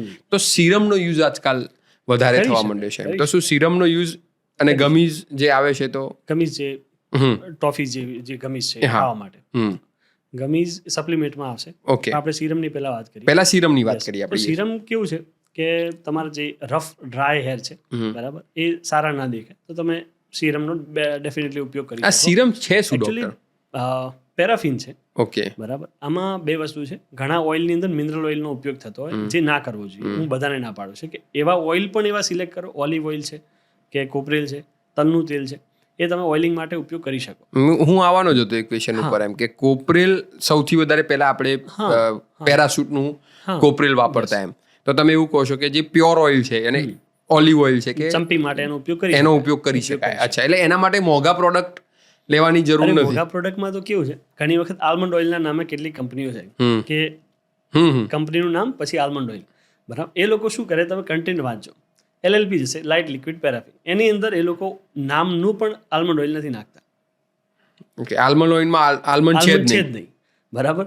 આપણે સમજો ને કે 10 લીટરની એક બાલ્ટી છે, એની અંદર 2 ટીપા નાખી દીધા, પછી કે મેં નાખ્યું છે, પણ કેટલું નાખ્યું છે એટલે એ લોકો લખી દે કે ફોર્ટિફાઈડ વિથ આલ્મંડ ઓઇલ. કેટલું નાખ્યું એ તો એ લોકો મેન્શન કરતા નથી. એટલે મોંઘી પ્રોડક્ટ, મોંઘા તેલનો કોઈ ફાયદો એકચ્યુઅલી છે નહીં. વાત રહી સિરમની, તો સિરમની અંદર પણ એ છે કે મિનરલ ઓઇલ ના હોવું જોઈએ. મિનરલ ઓઇલ બેસિકલી પેટ્રોલિયમમાંથી મેળવવામાં આવતું હોય, એનો ઉપયોગ ના થવો જોઈએ. એમાં લિક્વિડ મીન પેરાફિન બેઝ આવતું હોય. એટલે દિવસમાં તમે એક વખત સવારે બહાર નીકળતા પહેલાં સિરમ લગાવો તો ઓકે છે. સ્કાલ્પમાં એને ના લગાવો, બરાબર. સ્કાલ્પ છોડી દો, બરાબર, 2 ઇંચ ઉપર. ફિમેલ માટે કહું છું, મેલમાં એનું પ્રમાણ ઓછું લો અને ફિમેલમાં સ્કાલ્પથી થોડું ઉપરના ભાગમાં તમે સિરમ લગાવી શકો. સિરમની ચંપી ના હોય. ચંપી ના હોય, એ ચંપી કરવા માટે નથી. યસ. ખાલી એટલે એવું કહી શકાય કે જે લસ્ટર માટે, વાળના લસ્ટર. યસ. એટલે રૂટ પર એને જવા દેવાની જરૂર નથી. જે ઉપર જે છે એના ભાગ ઉપર આપણે એને સિરમનો સેમ પ્રોબ્લેમ કરશે જે ઓઇલ કરતું હતું. ઓકે. સ્કાલ્પમાં લગાવો તો પછી પાછું એના જ વસ્તુ ઇશ્યુ થાય. બરાબર છે. ઓકે. તો આપણે સિરમનો યુઝ આપણે રેગ્યુલર વેમાં કાંઈ ગમીઝ વિશે શું કહેશો? એમ અત્યારે એવી ચિંગમ્સ આવે છે. એકચ્યુઅલી ગમીઝ જે છે ને એ સપ્લિમેન્ટ છે. ઓકે. મને કોઈ ડેફિશિયન્સી છે, મારા હેરલોસ થઈ રહ્યા છે અને મને B12 ડેફિશિયન્સીના કારણે મારા હેરલોસ થાય છે, તો ગમીઝની અંદર શું એટલું B12 છે કે સપ્લિમેન્ટથી મારું B12 ની ડેફિશિયન્સી પૂરી થશે? ઓકે. નથી, બરાબર. તો મારે ફરી કોઈ B12 ની મેડિસિન કે ટેબ્લેટ લેવી પડશે કે જે એ ઉણપની પૂર્તિ કરે. D3 ઓછું છે, માની લો વિટામિન D3 મારું ઓછું છે, તો શું ગમીમાં એટલું D3 છે કે મારી ઉણપની પૂર્તિ કરશે? ઓકે. અગર નથી કરવાનું તો તમે પૈસાનો વેડફી રહ્યા છો, બરાબર. બાકી તમે ડેઈલી તમે ટોફીની જેમ અગર ગમી ખાઓ છો તો ઓકે છે, એમાં બી શુગર જ છે. એટલે એનો કોઈ મતલબ કોઈ નથી, ઇન મતલબ, શોર્ટ એમ actually કે કોઈ એને કોઈ એનાથી કોઈ લેવા દેવા એનું નથી, it's just a marketing tool એમ. Marketing. વન્ડરફુલ, બરાબર છે. ઘણી જગ્યાએ મેં સાંભળ્યું પણ છે એમ કે હેર ટ્રીમિંગ વારે ઘડીએ કરાવવાથી હેર ગ્રોથ જલ્દી થાય એમ. ઇઝ ઇટ એવું હોય કંઈ એમ? કારણ કે બહેનોમાં એવું હોય કે નીચેના વાળ કટ કરા કટ કરે તો કે જલ્દી આવે ને હેલ્ધી આવે એમ. પુરુષોમાં તો રેગ્યુલર વેમાં કરાવવા જ પડતા હોય છે. તો હેર ટ્રીમિંગ વિશે શું કહેશો તમે? સ્પ્લિટ હેર માટે સારું. ઓકે, કે જ્યારે Double મોઢાવાળા હોય. તો એ જે સ્પ્લિટ થતા હોય ડબલ થઈ ગયા હોય. હા, તો એને કટ કરવા જોઈએ, કંઈ ખરાબ દેખાય એટલા માટે કરાવીએ. બાકી ટ્રીમ કરવાથી હેરની લેન્થ વધશે, તદ્દન ખોટી વાત છે. ઓકે, બરાબર. અને આ જ વસ્તુ લોકો શેવિંગમાં બી માનતા હોય કે શેવ, લેડીઝમાં ખાસ કે લોકો માને કે ભાઈ શેવ કરવાથી વાળ વધશે. તમે ટ્રીમિંગ અમે કરવાનું કહેતા હોઈએ, જ્યારે અમે લેઝર ટ્રીટમેન્ટ કરતા હોઈએ, લેઝર હેર રિડક્શન, જે વધારાના ચહેરા પરના અણગમતા વાળ માટે અમે ટ્રીટમેન્ટ કરતા હોઈએ, ત્યારે પણ જ્યારે એમ કહીએ કે પેશન્ટને અમે રેઝર કે ટ્રીમરનો ઉપયોગ કરતા હોય તો એ લોકો વિચારે કે આનાથી વાળ વધી જશે. એટલે આવું છે, મિસકન્સેપ્શન તો લોકોમાં છે કે તો એ દૂર કરો કટ ને. એવું કરવાથી કે વાળ વધશે. શેવ કરવાથી શું હોય એમ? ફિમેલમાં હા, કોઈ નુકસાન નથી, કોઈ નુકસાન ઓકે ઓકે ઓકે. મતલબ મારો એ જ કહેવાનો મતલબ છે, કટ કરવાથી હેરના જાડાઈમાં પતળાઈમાં કોઈ ફરક કે જલ્દી ગ્રો નથી. થવામાં કોઈ Yes, લેવા કોઈ દેવા ફરક નથી. કોઈ ફરક નથી. ઓકે, એટલે આને આપણે જે લેઝર ટ્રીટમેન્ટ કરીએ છીએ કે પરમેનન્ટ હેર રિમૂવલ માટે એમ, તો લેઝર ટ્રીટમેન્ટ પહેલા સમજાવો કે ડૉક્ટર આ લેઝર ટ્રીટમેન્ટ છે શું એમ? હું તમને એમાં સુધારીશ. તમારી ઓકે કે LHR છે, લેઝર હેર રિડક્શન છે, ના કે રિમૂવલ. Okay, reduction. રિડક્શન છે, તમે એને રિમૂવ નથી કર્યા, તમે એને ઓછું કરી રહ્યા છો. જ્યારે અમે લેઝર ટ્રીટમેન્ટ કરતા હોઈએ, ખાસ તો જે લેડીઝમાં જે ઓઠ ઉપરના વાળ છે કે દાઢીના ભાગમાં ઘણી વખત રૂંવાટીનું પ્રમાણ વધારે હોય કે બોડી હેરનું પ્રમાણ વધારે હોય, એવા કેસની અંદર અમે લેઝર હેર રિડક્શન કરતા હોઈએ છીએ. અને ઘણી વખત PCOD જેવી કન્ડિશન સાથે એસોસિએટેડ હોતું હોય છે કે વાળનું પ્રમાણ વધારે હોય નોર્મલ કરતાં, તો એને મલ્ટિપલ સેશન થતા હોય છે. એક સેશનની અંદર પૂરા વાળ જતા રહે એવું એક્સપેક્ટેશન સાથે અમારા શું છે કે રૂરલ વિસ્તારમાં જ્યારે પેશન્ટ આવતું હોય ત્યારે એ વિચારે કે એક વખત જઈશું, લેઝર કરાવીશું, વાળ જતા રહેશે. તો એવું નથી હોતું, મલ્ટિપલ સેશન લાગે. પહેલાં તો કેવું હોય કે વાળના મૂળને અમે ટાર્ગેટ કરતા હોઈએ. લેઝર શું કરે કે વાળનું જે રૂટ છે એને ટાર્ગેટ કરે અને એના ઉપર લેઝર બીમથી અમે શૂટ કરતા હોઈએ અને એની જાડાઈ જે છે ધીરે ધીરે ઓછી થતી જાય. એટલે રૂંવાટીમાં અમે મૂળ આપણે એને કન્વર્ટ કરતા હોઈએ, જેથી જે ચહેરા પર જે એક્સિસ ગ્રોથ દેખાય છે એ ઓછો થઈ જાય. ઓકે, કેટલી સીટિંગ કરવી પડતી હોય છે લેઝર ટ્રીટમેન્ટ માટે કોઈ એક ફિમેલે એમ? બહુ સબ્જેક્ટિવ વસ્તુ છે. ઓકે, હું તમને કહીશ ને સેમ બીજા કોઈ વ્યક્તિને કહીશ તો એ પોસિબલ ડિપેન્ડ છે કે કારણ કે કોનો ગ્રોથ કેવો હવે છે. તમે માનો કે આપણે તડકામાં કોઈ બે પાત્રો મૂકે, એક વ્હાઈટ છે ને એક બ્લેક છે, બરાબર, તો કાળો રંગ છે જલ્દી ગરમ થશે, સફેદ રંગ છે ગરમ નહીં થાય. સેમ સ્કિનમાં છે, બરાબર. કોઈ ફેર સ્કિનનો વ્યક્તિ છે, બરાબર, તો એવામાં જ્યારે અમારે ડાર્ક હેરને નીકળવા હશે તો અમે વધારે પાવરથી એને ટ્રીટ કરી શકીશું. ડાર્ક કલરમાં કેવું થાય કે સ્કિનનો રંગ અને વાળનો રંગ ઘણી વખત સેમ થઈ જતો હોય, તો એવા કેસની અંદર અમે બહુ ઓછા પાવરથી અમારે લેઝર ટ્રીટમેન્ટ કરવી પડે. ઓકે, તો એની સેશન પણ વધારે લાગે અને રિઝલ્ટ પણ થોડું ઓછું મળતું હોય છે. ઇટ ડિપેન્ડ્સ કે ડિપેન્ડ કરે છે. બીજું અંદરની એની સિસ્ટેમિક કોઈ ઇલનેસ છે કે નહીં. જેમ મેં તમને PCOD ની વાત કરી, કોઈ બેન છે ને એને પોલિસિસ્ટિક ઓવેરિયન ડિઝીઝ PCOD કહેતા હોય છે. એ પીરિયડ્સ યસ, રાઈટ. હા. તો એ PCOD ની અગર એને પ્રોબ્લેમ છે તો એની અંદર વાળ પાછા આવવાનું પોસિબિલિટી બહુ વધારે છે. તો ઘણી વખત એના મેઇન 5-6 સેશન અમે સપોઝ કર્યા તો એને મેન્ટેનન્સ થેરાપીની જરૂર પડતી હોય કે અમુક 3-4 મહિને 4-5 મહિને એકાદ સેશન લેવું પડે કે જેથી વાળ ઓછા થાય.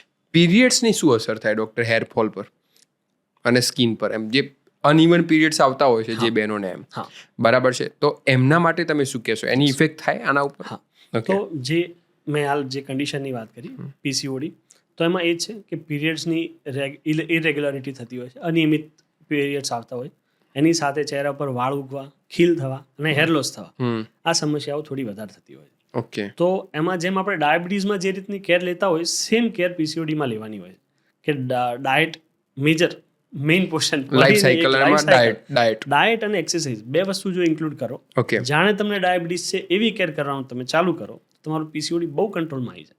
તો તમારા જે એક્નેનો સમસ્યા છે, હેર લોસ છે કે પછી રૂંવાટી આવવાનો પ્રશ્ન છે, બહુ કંટ્રોલમાં આવે. ઓકે, તો એવું પણ થાય ને કે ડૉક્ટર તમે કીધું એ પ્રમાણે કે હેબિટ્સ બેડ હોય, બરાબર, જમવાનું આડું હોય તો એના કારણે કબજિયાતના પ્રોબ્લેમ થતા હોય છે, બરાબર છે, ને કબજિયાતના કારણે એ ઇફેક્ટ થતી હોય છે કે પેટ સાફ ના હોય ફોર એન એક્ઝામ્પલ, તો એની ઇફેક્ટ પણ હેર અને સ્કિન પર થતી હોય છે?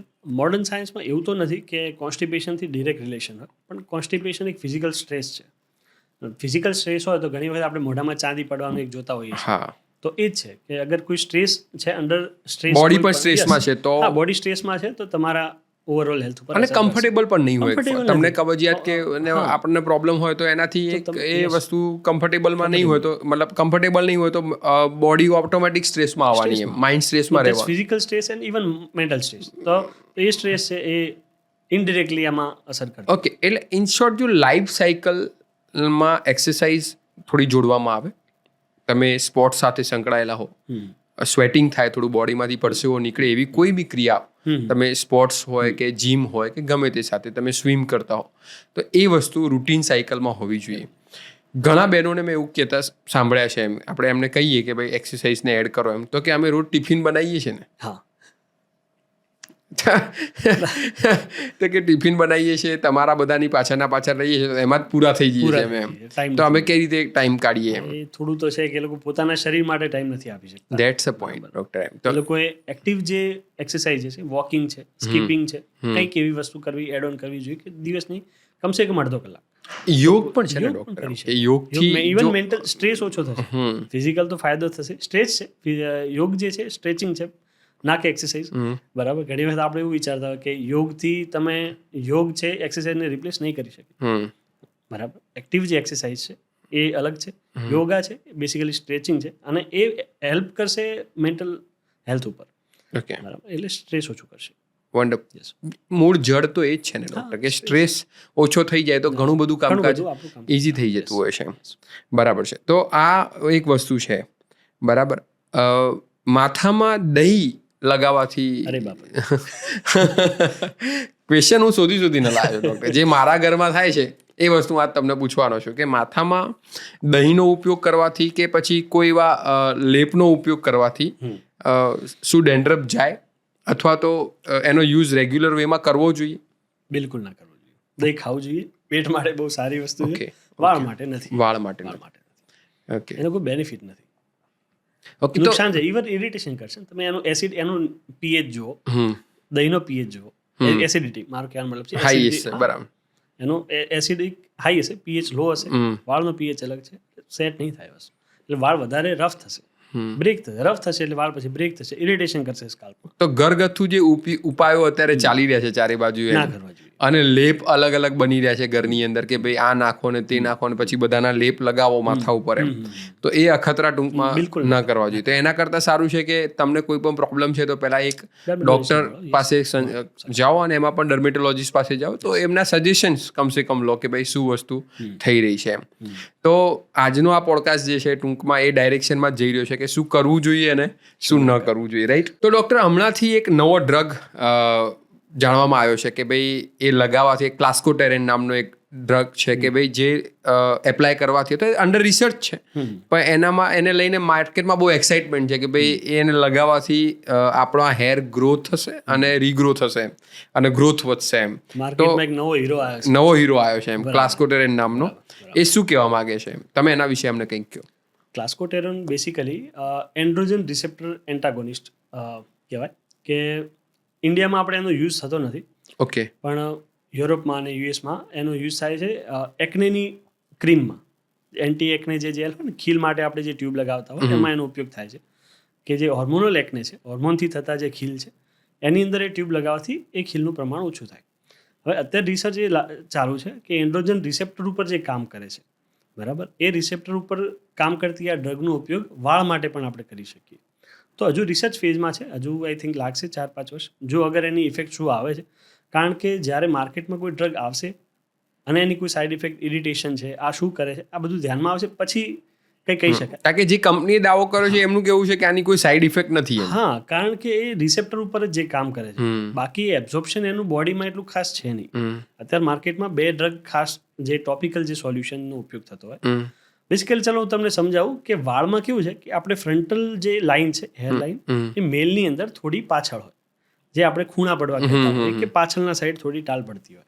બરાબર, આ વસ્તુ નેચરલ ટેસ્ટોસ્ટેરોનના કારણે થતી હોય, જે આપણે પુરુષનો હોર્મોન છે. બરાબર, એ પુરુષનો હોર્મોન વાળની જે ફ્રન્ટલ જે લાઈન છે ને થોડી પાછી પડે અને થોડી થોડી ટાલની શરૂઆત થાય.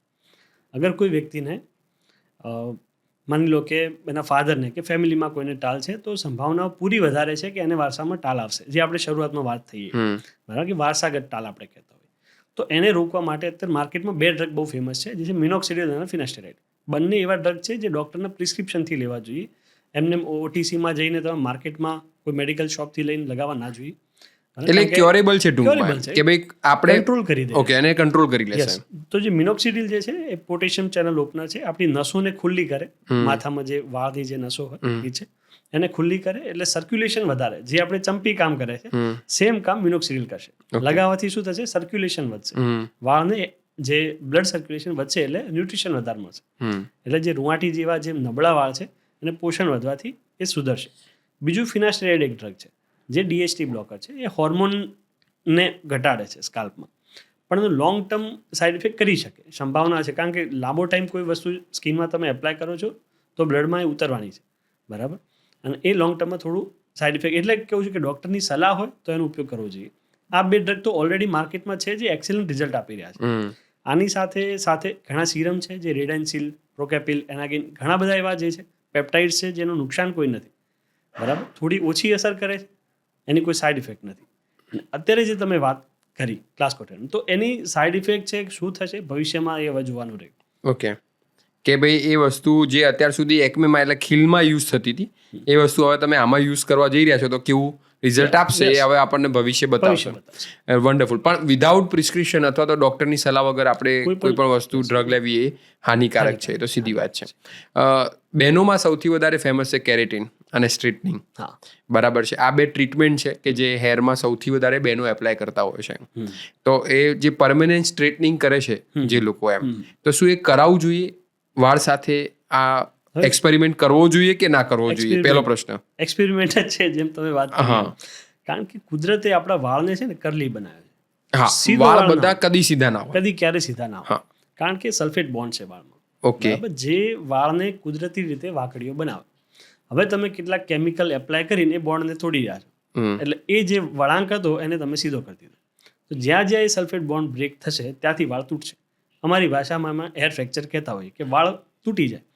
હવે જ્યાર સુધી નવા વાળ પૂરેપૂરા વાળને રિપ્લેસ નહીં કરે 2 થી 3 વર્ષ સુધી પેશન્ટ ડૉક્ટરો પાસે ફરશે કે મારા વાળ સાહેબ ઉતરે છે. એનું મેઇન રીઝન એ હતું કે તમે પરમનન્ટ સ્ટ્રેટિંગમાં જતા રહે.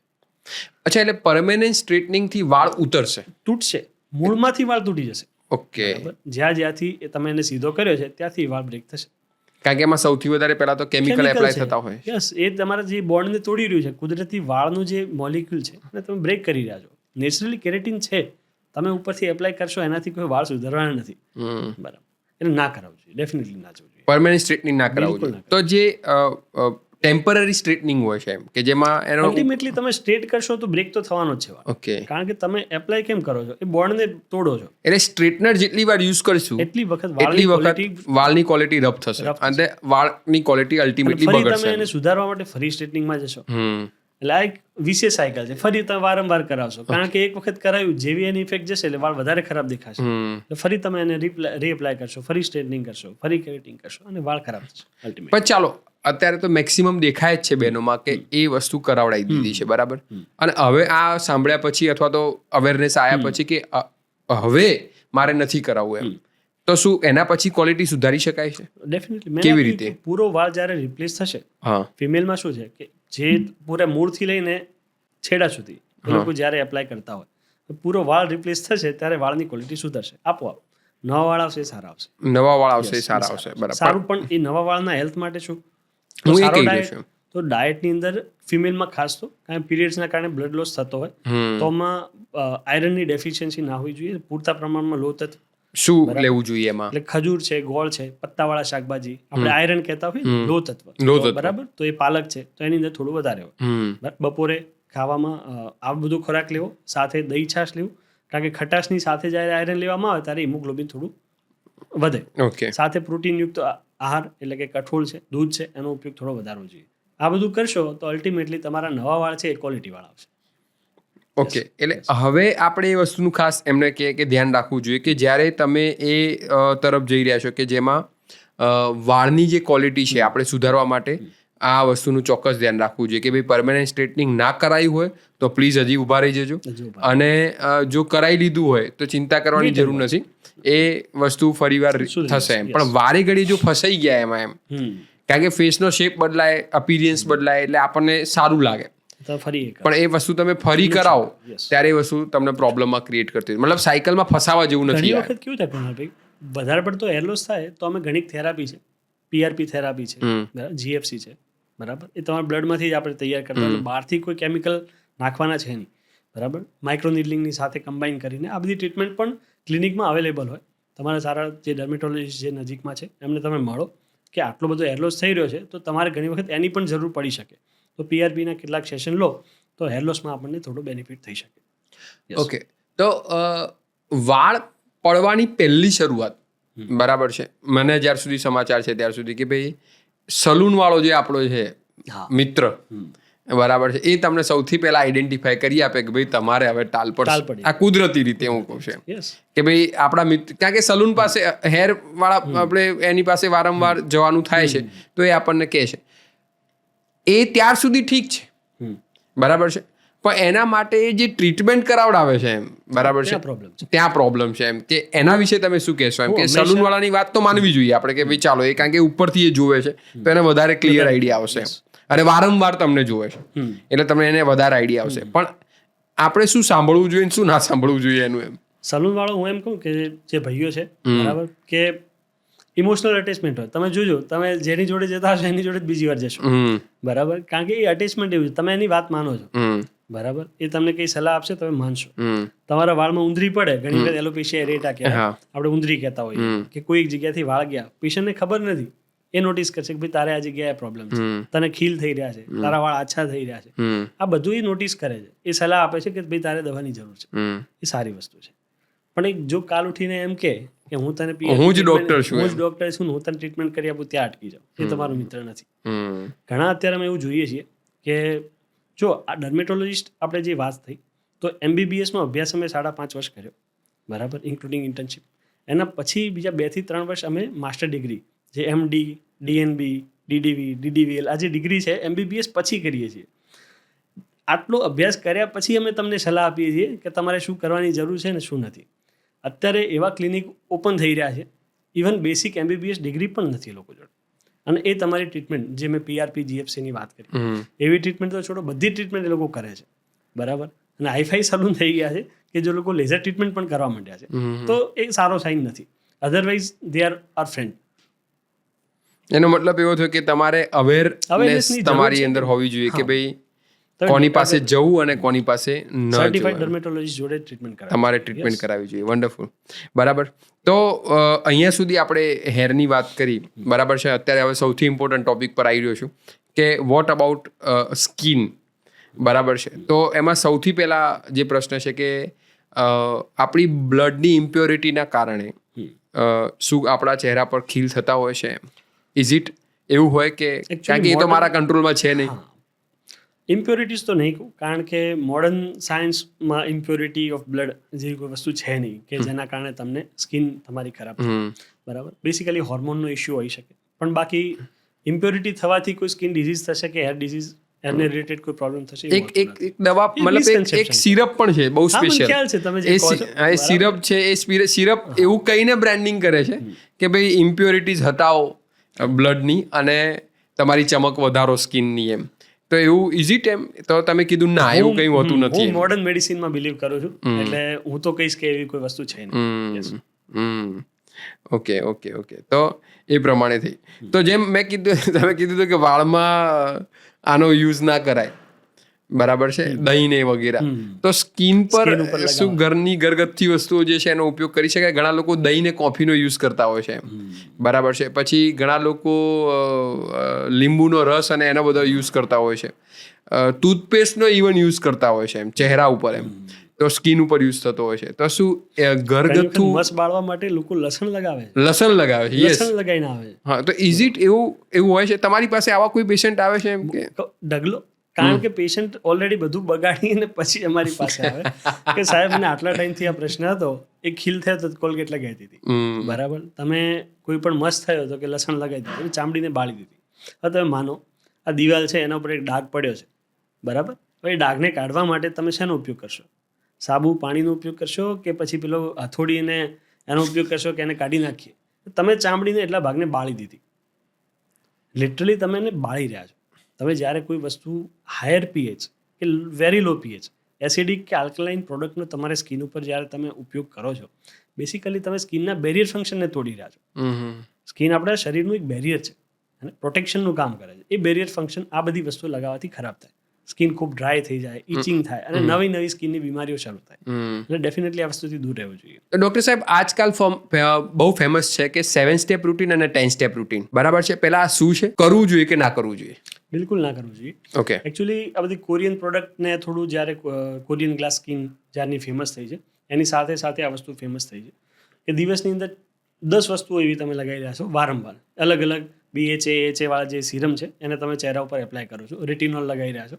એકચ્યુઅલી કેવું છે કે જ્યારે કોઈ પણ સિરમ લઈએ, દાખલા તરીકે વિટામિન C સિરમ જે આપણે બધા જાણતા હોઈએ છીએ, વિટામિન C સિરમને આપણે સ્કિન ઉપર લગાવીએ ત્યારે 100% ઉતરતું નથી, બરાબર. તો એને પરમિએશન ઇન્હેન્સર એજન્ટ એડ કરવામાં આવતા હોય કે જે ચામડીમાં એ સિરમને ઉતારવામાં મદદ કરે. તો જ્યારે એક સિરમ તમે લગાવો અને એની અંદર જ્યારે પરમિએશન ઇન્હેન્સર જ્યારે એજન્ટ એડ થયું, બરાબર, તો એ એટલા ભાગમાં હશે કે એ નુકસાન નહીં કરે. પણ જ્યારે 10 વખત અલગ અલગ સિરમને જ્યારે હું ચહેરા ઉપર લગાવું ત્યારે એટલા જ કેમિકલને, એટલા જ કલર્સને, એટલા જ પ્રિઝર્વેટિવને, બરાબર, તમે ચહેરા ઉપર અગેન એન્ડ અગેન એપ્લાય કરી રહ્યા છો. તો 7 સ્ટેપ એટલે 7 વાર, 7 વાર એકચ્યુઅલી 7 સ્ટેપ ફોલો કરવાના છે, અલગ અલગ 7 વાર કેમિકલ ને અંદર ઉતારવાનું છે અને પેલામાં 10 સ્ટેપમાં 10 વાર 10 વાર અંદર ઉતારવાનું છે. ઓકે. એક વખત જ્યારે જરૂર હતી એક વસ્તુની અને તમે 10 વસ્તુને લગાવો છો અને 10 વખત તમારા શરીરમાં એ પરમિએશન ઇન્હેન્સર એડ થયા, એ કેમિકલ તમારા ચામડીના બેરિયર ફંક્શનને તોડી દેશે. આ બધા રીઝનથી તમારી સ્કિન વધારે ડ્રાય થાય, વધારે ઇરિટેબલ તમારી સ્કિન બની જાય અને પછી તમારે વધારે મોઇશ્ચરાઇઝર, વધારે સનસ્ક્રીનની પાછી જરૂર પડે. ઓકે. એટલે ના કરવું જોઈએ. Thank you doctor. તો ડૉક્ટર, અત્યારે સનસ્ક્રીન પર સૌથી વધારે લોકો અવેર થયા છે. ભારતમાં પણ એનું પ્રમાણ ડે બાય ડે વધતું રહ્યું છે, કારણ કે એન્ટી ટેનિંગ એજન્ટ તરીકે એને જોવામાં આવે છે કે ભાઈ એનાથી ટેનિંગ ઓછું થાય એમ, બરાબર છે? તો એના વિશે શું કહેશો કે ઇન્ડિયન સ્કિનને સનસ્ક્રીનનો યુઝ કરવો જોઈએ કે ના કરવો જોઈએ? એનાથી ફાયદા થાય કે ના થાય? સનસ્ક્રીન તમે ના કહ્યું કે ભારતમાં જોવા મળે છે, એકચ્યુઅલી શરૂઆત તો વેસ્ટર્નથી થઈ, બરાબર. શેનાથી પ્રોટેક્શન આપણે દઈએ છીએ? યુવી કિરણોથી આપણે બચવા માટેનો ઉપયોગ કરીએ. ઓકે. યુવીમાં 2 ટાઈપ છે, UVA UVB આપણે કહેતા હોઈએ, અને ત્રીજું એક બ્લુ લાઇટ પણ છે, બરાબર. જે એ લોકોનું જે રીઝન હતું, આજથી તમે 25 વર્ષ પહેલાં ત્યાં જાઓ અને કોઈ તમને સનસ્ક્રીન લગાવવાનું કહે, બરાબર, તો એ લોકોને જે સ્કિન જે રીતની છે, કોકેશિયન સ્કિન કહેવાય કે એકદમ વ્હાઇટ સ્કિન છે, એમાં મેલેનિનનું જે પ્રમાણ છે એ ઓછું છે, બરાબર. જે આપણા સ્કિન કે પછી બ્લેક સ્કિન જે છે, આપણી બ્રાઉન સ્કિન છે, આપણામાં યુવી કિરણોથી બચવાની તાકાત કુદરતે આપી છે. થોડી વારથી વધારે તમે તડકા મારશો, ચામડી દાઝશે નહીં, ચામડી કાળી થઈ જશે, બરાબર. એ આપણું પ્રોટેક્ટિવ લેયર છે કે આપણને કેન્સરનું પ્રમાણ, ચામડીનું કેન્સરનું પ્રમાણ બહુ ઓછું છે. જ્યારે યુરોપમાં શું છે કે એ લોકોની સ્કિનનો રંગ જુદો છે, એ વ્હાઇટ સ્કિનની અંદર કેન્સર થવાના ચાન્સીસ બહુ વધારે છે. એ સ્પેસિફિકલી UVB કિરણો જે કહેવાય, જે કેન્સર માટે જવાબદાર છે, બરાબર. એ વસ્તુ માટે એમણે શરૂઆત કરેલી સનસ્ક્રીનની. પછી ધીરે ધીરે જેમ આપણી વાત થઈ કે અવેરનેસ લોકોની વધી, આપણે ટેનિંગને બી નિગ્લેક્ટ કરવા માગીએ છીએ કે ભાઈ ટેનિંગ ના થાય, સારા દેખાઈએ, અર્લી રિંકલ, કરચલીઓ બહુ જલ્દી ના આવે, એના માટે આપણે સનસ્ક્રીનનો ઉપયોગ કરતા થાય. એ જે છે એ UVA કિરણો છે, એનાથી બચાવવા માટે સનસ્ક્રીનનો આપણે ઉપયોગ કરીએ છીએ. હવે એકચ્યુઅલી સનસ્ક્રીન કયા રીઝનથી કોઈ લગાવે છે એને લઈને આપણે સનસ્ક્રીન જોવું પડે કે સનસ્ક્રીન ઉપર આપણે વાત હોય SPF જોતા હોઈએ, તમને કદાચ ખ્યાલ હોય. SPF સનબર્ન પ્રોટેક્શન ફેક્ટર છે. ઓકે. SPF કે આપણે ઘણી વખત 15 SPF ની કોઈ સનસ્ક્રીન છે, કોઈ 30 છે, કોઈ 50 છે, હવે તો 100 સુધી પહોંચી ગયા છે, બરાબર. તો SPF કેવી વસ્તુ છે કે એક SPF થયું તો 10 મિનિટ માટે આપણને તડકાથી બચાવ, ચામડીને બળવાથી બચાવશે. જેમ જેમ SPF વધશે એમ એ વધારે સમય માટે, જેમ કે 30 SPF નું કોઈ સનસ્ક્રીન છે તો 300 મિનિટ માટે તમને તડકાથી બચાવશે. ઓકે. બરાબર. જ્યારે તમે સનસ્ક્રીનનું સિલેક્ટ કરો છો ત્યારે SPF નું એક આપણે જોતા હોઈએ. આઈડિયલ કયું આપણા માટે? હું એના માટે જ જઉં છું કે હવે જેમ જેમ SPF વધ્યા એમ એ તડકાથી બચાવવાનું, પણ એ કયા કિરણોને બચાવે? Just UVB કિરણોથી. યુવીબી કિરણો શેના માટે હતા? જે સ્કિન કેન્સર માટે જવાબદાર છે, કે પછી ચામડીને દાઝવાથી બચાવે છે, બરાબર. એ જે છે એ SPF મેટર કરે છે. આપણે શેના માટે લગાવીએ છીએ? તો આપણે એજિંગને રિવર્સ કરવા માંગીએ, ભાઈ એન્ટી એજિંગ તરીકે આપણે વાપરીએ કે રિંકલ્સ બહુ ઝડપી ના આવે. તો એ એ કિરણો છે જે એના માટે જવાબદાર છે, અર્લી રિંકલ્સ માટે કે એજિંગ માટે જવાબદાર છે. SPFમાં એવું છે કે જેટલા SPF વધશે એટલું તમારે મિનિટોમાં એને સનબર્નથી બચાવશે. ઓકે. 50 SPF જે છે મેક્સિમમ છે. 50થી વધારે SPFની કોઈ જરૂર ખાસ હોતી નથી, બરાબર. કારણ કે એમ પણ તમે એટલી મિનિટ માટે રહેશો નહીં અને સ્વેટિંગના કારણે તમારે એને રીએપ્લાય કરતું રહેવું પડે, બરાબર. જેમ કે મેં સપોઝ 9 વાગે સવારે સનસ્ક્રીન લગાવ્યું છે તો એને રિપીટ કરતા રહેવું પડે, બરાબર. કારણ કે સ્વેટિંગ થશે તો તમે વાઇપ ઓફ કરો છો તો પછી એનું ફંક્શન જે છે એટલું મળશે નહીં આપણને. એટલે રિપીટેડલી તમે 2 થી 3 વખત સાંજ સુધી 3 થી 4 વાગ્યા સુધીનો જે પીરિયડ છે એમાં સનસ્ક્રીનને રીએપ્લાય કરતા રહો તો એનું પ્રોપર તમે એનું રિઝલ્ટ મેળવી શકો. ઓકે. તો આ જે સનસ્ક્રીનને આપણે લેવા જઈએ બજારમાં, એમ તો તમે કીધું એમ કે SPF જે છે SPF બરાબર છે, તો એ પ્રોપર કેટલો હોવો જોઈએ એમ પાછળ? 30 to 50 30 to 50 ઇનફ છે એમ કે એ પાછળ જોઈએ ને. તો એની પાછળ જે તમે કીધું એ પ્રમાણે કે એ આપણને 300 મિનિટ સુધી 300 થી 500 મિનિટ સુધી આપણને પ્રોટેક્શન આપશે. યસ. પણ એ શું થશે, મેં ના કહ્યું કે સ્વેટિંગ થશે કે કોઈ રીઝનથી ક્લીન થશે તો ફરી તમારે એને રીએપ્લાય કરવું પડે. બરાબર છે. પણ જો તમે એન્ટી એજિંગ તરીકે અગર ઉપયોગ કરી રહ્યા છો, બરાબર, તો જે PA++ કે બ્રોડ સ્પેક્ટ્રમ જે સનસ્ક્રીન છે એનો ઉપયોગ કરવો જોઈએ. તો એની પાછળ લખ્યું હોય? લખ્યું હોય, બધું મેન્શન છે ઉપર, ફ્રન્ટ ઉપર જ કોઈ પણ સનસ્ક્રીન લેશો એના ઉપર મેન્શન હશે જ એન્ટી એજિંગ માટે. એન્ટી એજિંગ માટે. અને આપણું મેઇન જે રીઝન છે એપ્લાય કરવાનું એ જ છે. આપણે શેનાથી બચવા માંગીએ છીએ? ટેનિંગથી, બરાબર. તો SPF 30-50 અને બ્રોડ સ્પેક્ટ્રમ સનસ્ક્રીનનો આપણે ઉપયોગ કરવો જોઈએ. વધારે પાણી પીવાથી, બરાબર છે, અને વધારે યુરિન કરે, કારણ કે પાણી વધારે આવવાનું તો એ પ્રમાણે ઇમ્પ્યોરિટીઝ આપણા બોડીમાંથી નીકળવાની. તો એનાથી સ્કિન પર કોઈ ઇફેક્ટ થતી હોય છે ડૉક્ટર? પુઅરલી હાઇડ્રેટેડ વ્યક્તિ હોય કે પ્રોપર પાણી ના પીતા હોય તો ડ્રાય સ્કિન થોડી વધારે રહેશે. અને હાઇડ્રેટેડ સ્કિન છે એ સ્કિન પર જેટલું હાઇપ છે કે દિવસમાં આટલું પાણી પીવું જોઈએ, હાઇપ ના હોવી જોઈએ. જરૂરિયાત પૂરતું પાણી હેલ્થ માટે બોડી કહી જ દે તમને કે આટલું પાણી જોઈએ છે અને આટલું ઇનફ છે એમ. અચ્છા, તો એ પ્રમાણે કીધું કે પાણીના પેલા ઉપર, બરાબર છે. તો વોટર પ્યોરિફાયર આવ્યા પછી તમને લાગે છે કે પ્રોબ્લેમ વધ્યા છે કે વોટર પ્યોરિફાયરની જગ્યાએ સીધું પાણી પીવું જોઈએ કે એવું કંઈ ખરું કે પાણીની ક્વોલિટી ઉપર એટલી અસર? પ્યોરિફાયર જે RO જે ટેકનિક છે, બરાબર, બિલકુલ ખોટી નથી. એક ઘણી વખત થયું કે B12 ઘટી જાય. B12 તો એ સોર્સ જ નથી. B12 એનિમલ સોર્સ જ છે કે પાણીમાંથી તો મળતું, પાણીમાંથી છતાં કહેતા B12 ઓછું થઈ જાય, બરાબર. એટલે પ્યોરિફાયર એ સારી, જે આપણે વાત થઈ કે હાર્ડ વોટર જે છે, બરાબર, એ પીવા માટે એટલું સારું નથી, પચવામાં પ્રોબ્લેમ થશે, ક્ષારનું પ્રમાણ વધારે છે. ઓકે. એટલે RO એ હેલ્ધી વસ્તુ છે. ઓકે. એ મિસકન્સેપ્શન છે કે RO ના કારણે. ઓકે. ના એનાથી B12 પર ની કોઈ ઇફેક્ટ છે કે ના એનાથી ખીલ પર કે એના કસાની અસર? મશીનો એટલા તો એક્ટિવ સારા છે, ક્વોલિટી છે કે સારું શું છે. ઓકે. આજકાલ ઝેન્ઝીમાં અને સૌથી વધારે યુથમાં અત્યારે એક વસ્તુ સ્પ્રેડ થઈ રહી છે, એ આ ક્રીમ છે ડૉક્ટર. એને ડે ક્રીમ છે આ, અને આવીને આવી એક નાઇટ ક્રીમ પણ છે, બરાબર છે. આની અંદર મારે શું વાંચવું એમ, કારણ કે આની આગળ પાછળ કંઈ લખ્યું નથી અને આ વાયરલ ડબ્બી છે. હા, ડેફિનેટલી પેશન્ટ લઈને આવે. હા, અને હું ગોતી લાવ્યો સ્પેશિયલ મારા આ પોડકાસ્ટ માટે કે આ વાયરલ ડબ્બી છે કે ભાઈ આ લગાવવાથી તમે એટલા બ્રાઇટ થઈ જાઓ છો અને એટલું તમારા સ્કિન ગ્લો કરે છે એમ, અને આની પાછળ આગળ કંઈ લખ્યું નથી એમ. તો ડૉક્ટર આના વિશે કંઈ કહો, આપ ડૉક્ટર છો, સર્ટિફાઈડ છો, તો આનો ઉપયોગ કરવો જોઈએ કે ના કરવો જોઈએ? બિલકુલ કોઈ પણ એવી વસ્તુનો ઉપયોગ ના કરવો જોઈએ કે જેમાં લેબલ મેન્શન નથી કરતું કે એમાં શું છે. ઓકે, બરાબર. હવે આ ડબ્બી છે એ એવું કહે છે અઠવાડિયાની અંદર ઇવન સ્કિન તમે લગાવશો તો અઠવાડિયામાં તમારી સ્કિન ફેર થઈ જશે. Is it? એને રિઝલ્ટ છે આનું? ડેફિનેટલી. પણ એ કેટલા ખરાબ છે એ જુઓ કે આજ સુધી કોઈ એવું ડ્રગ નથી બન્યું કે અઠવાડિયામાં તમને ગોરા કરે, એક્સેપ્ટ કે એની અંદર સ્ટીરોઇડ મિક્સ હોય. સ્ટીરોઇડ એવી વસ્તુ છે કે તમે આજુ જો લગાવવાનું ચાલુ કરો, જો તમને પિગમેન્ટેશન હશે ઓછું થઈ જશે, રેડનેસ હશે જતી રહેશે, ટેનિંગ હશે જતું રહેશે. કોઈ પણ વસ્તુ ઉપર જ્યારે સ્ટીરોઇડ લગાવો એટલે ચહેરાને ક્લીન કરી દે. પણ 10 દિવસથી વધારે કોઈ વસ્તુનો ઉપયોગ થઈ ગયો એટલે તમારી ચામડી પતળી થવાની ચાલુ, પરમનન્ટ ડેમેજ છે. તમે સમજો, સ્ટીરોઇડનું જ્યારે પણ સ્કિન ઉપર એપ્લાય કરવામાં આવે, પરમનન્ટ ચામડી છે તમારી પતળી થઈ જશે, બરાબર.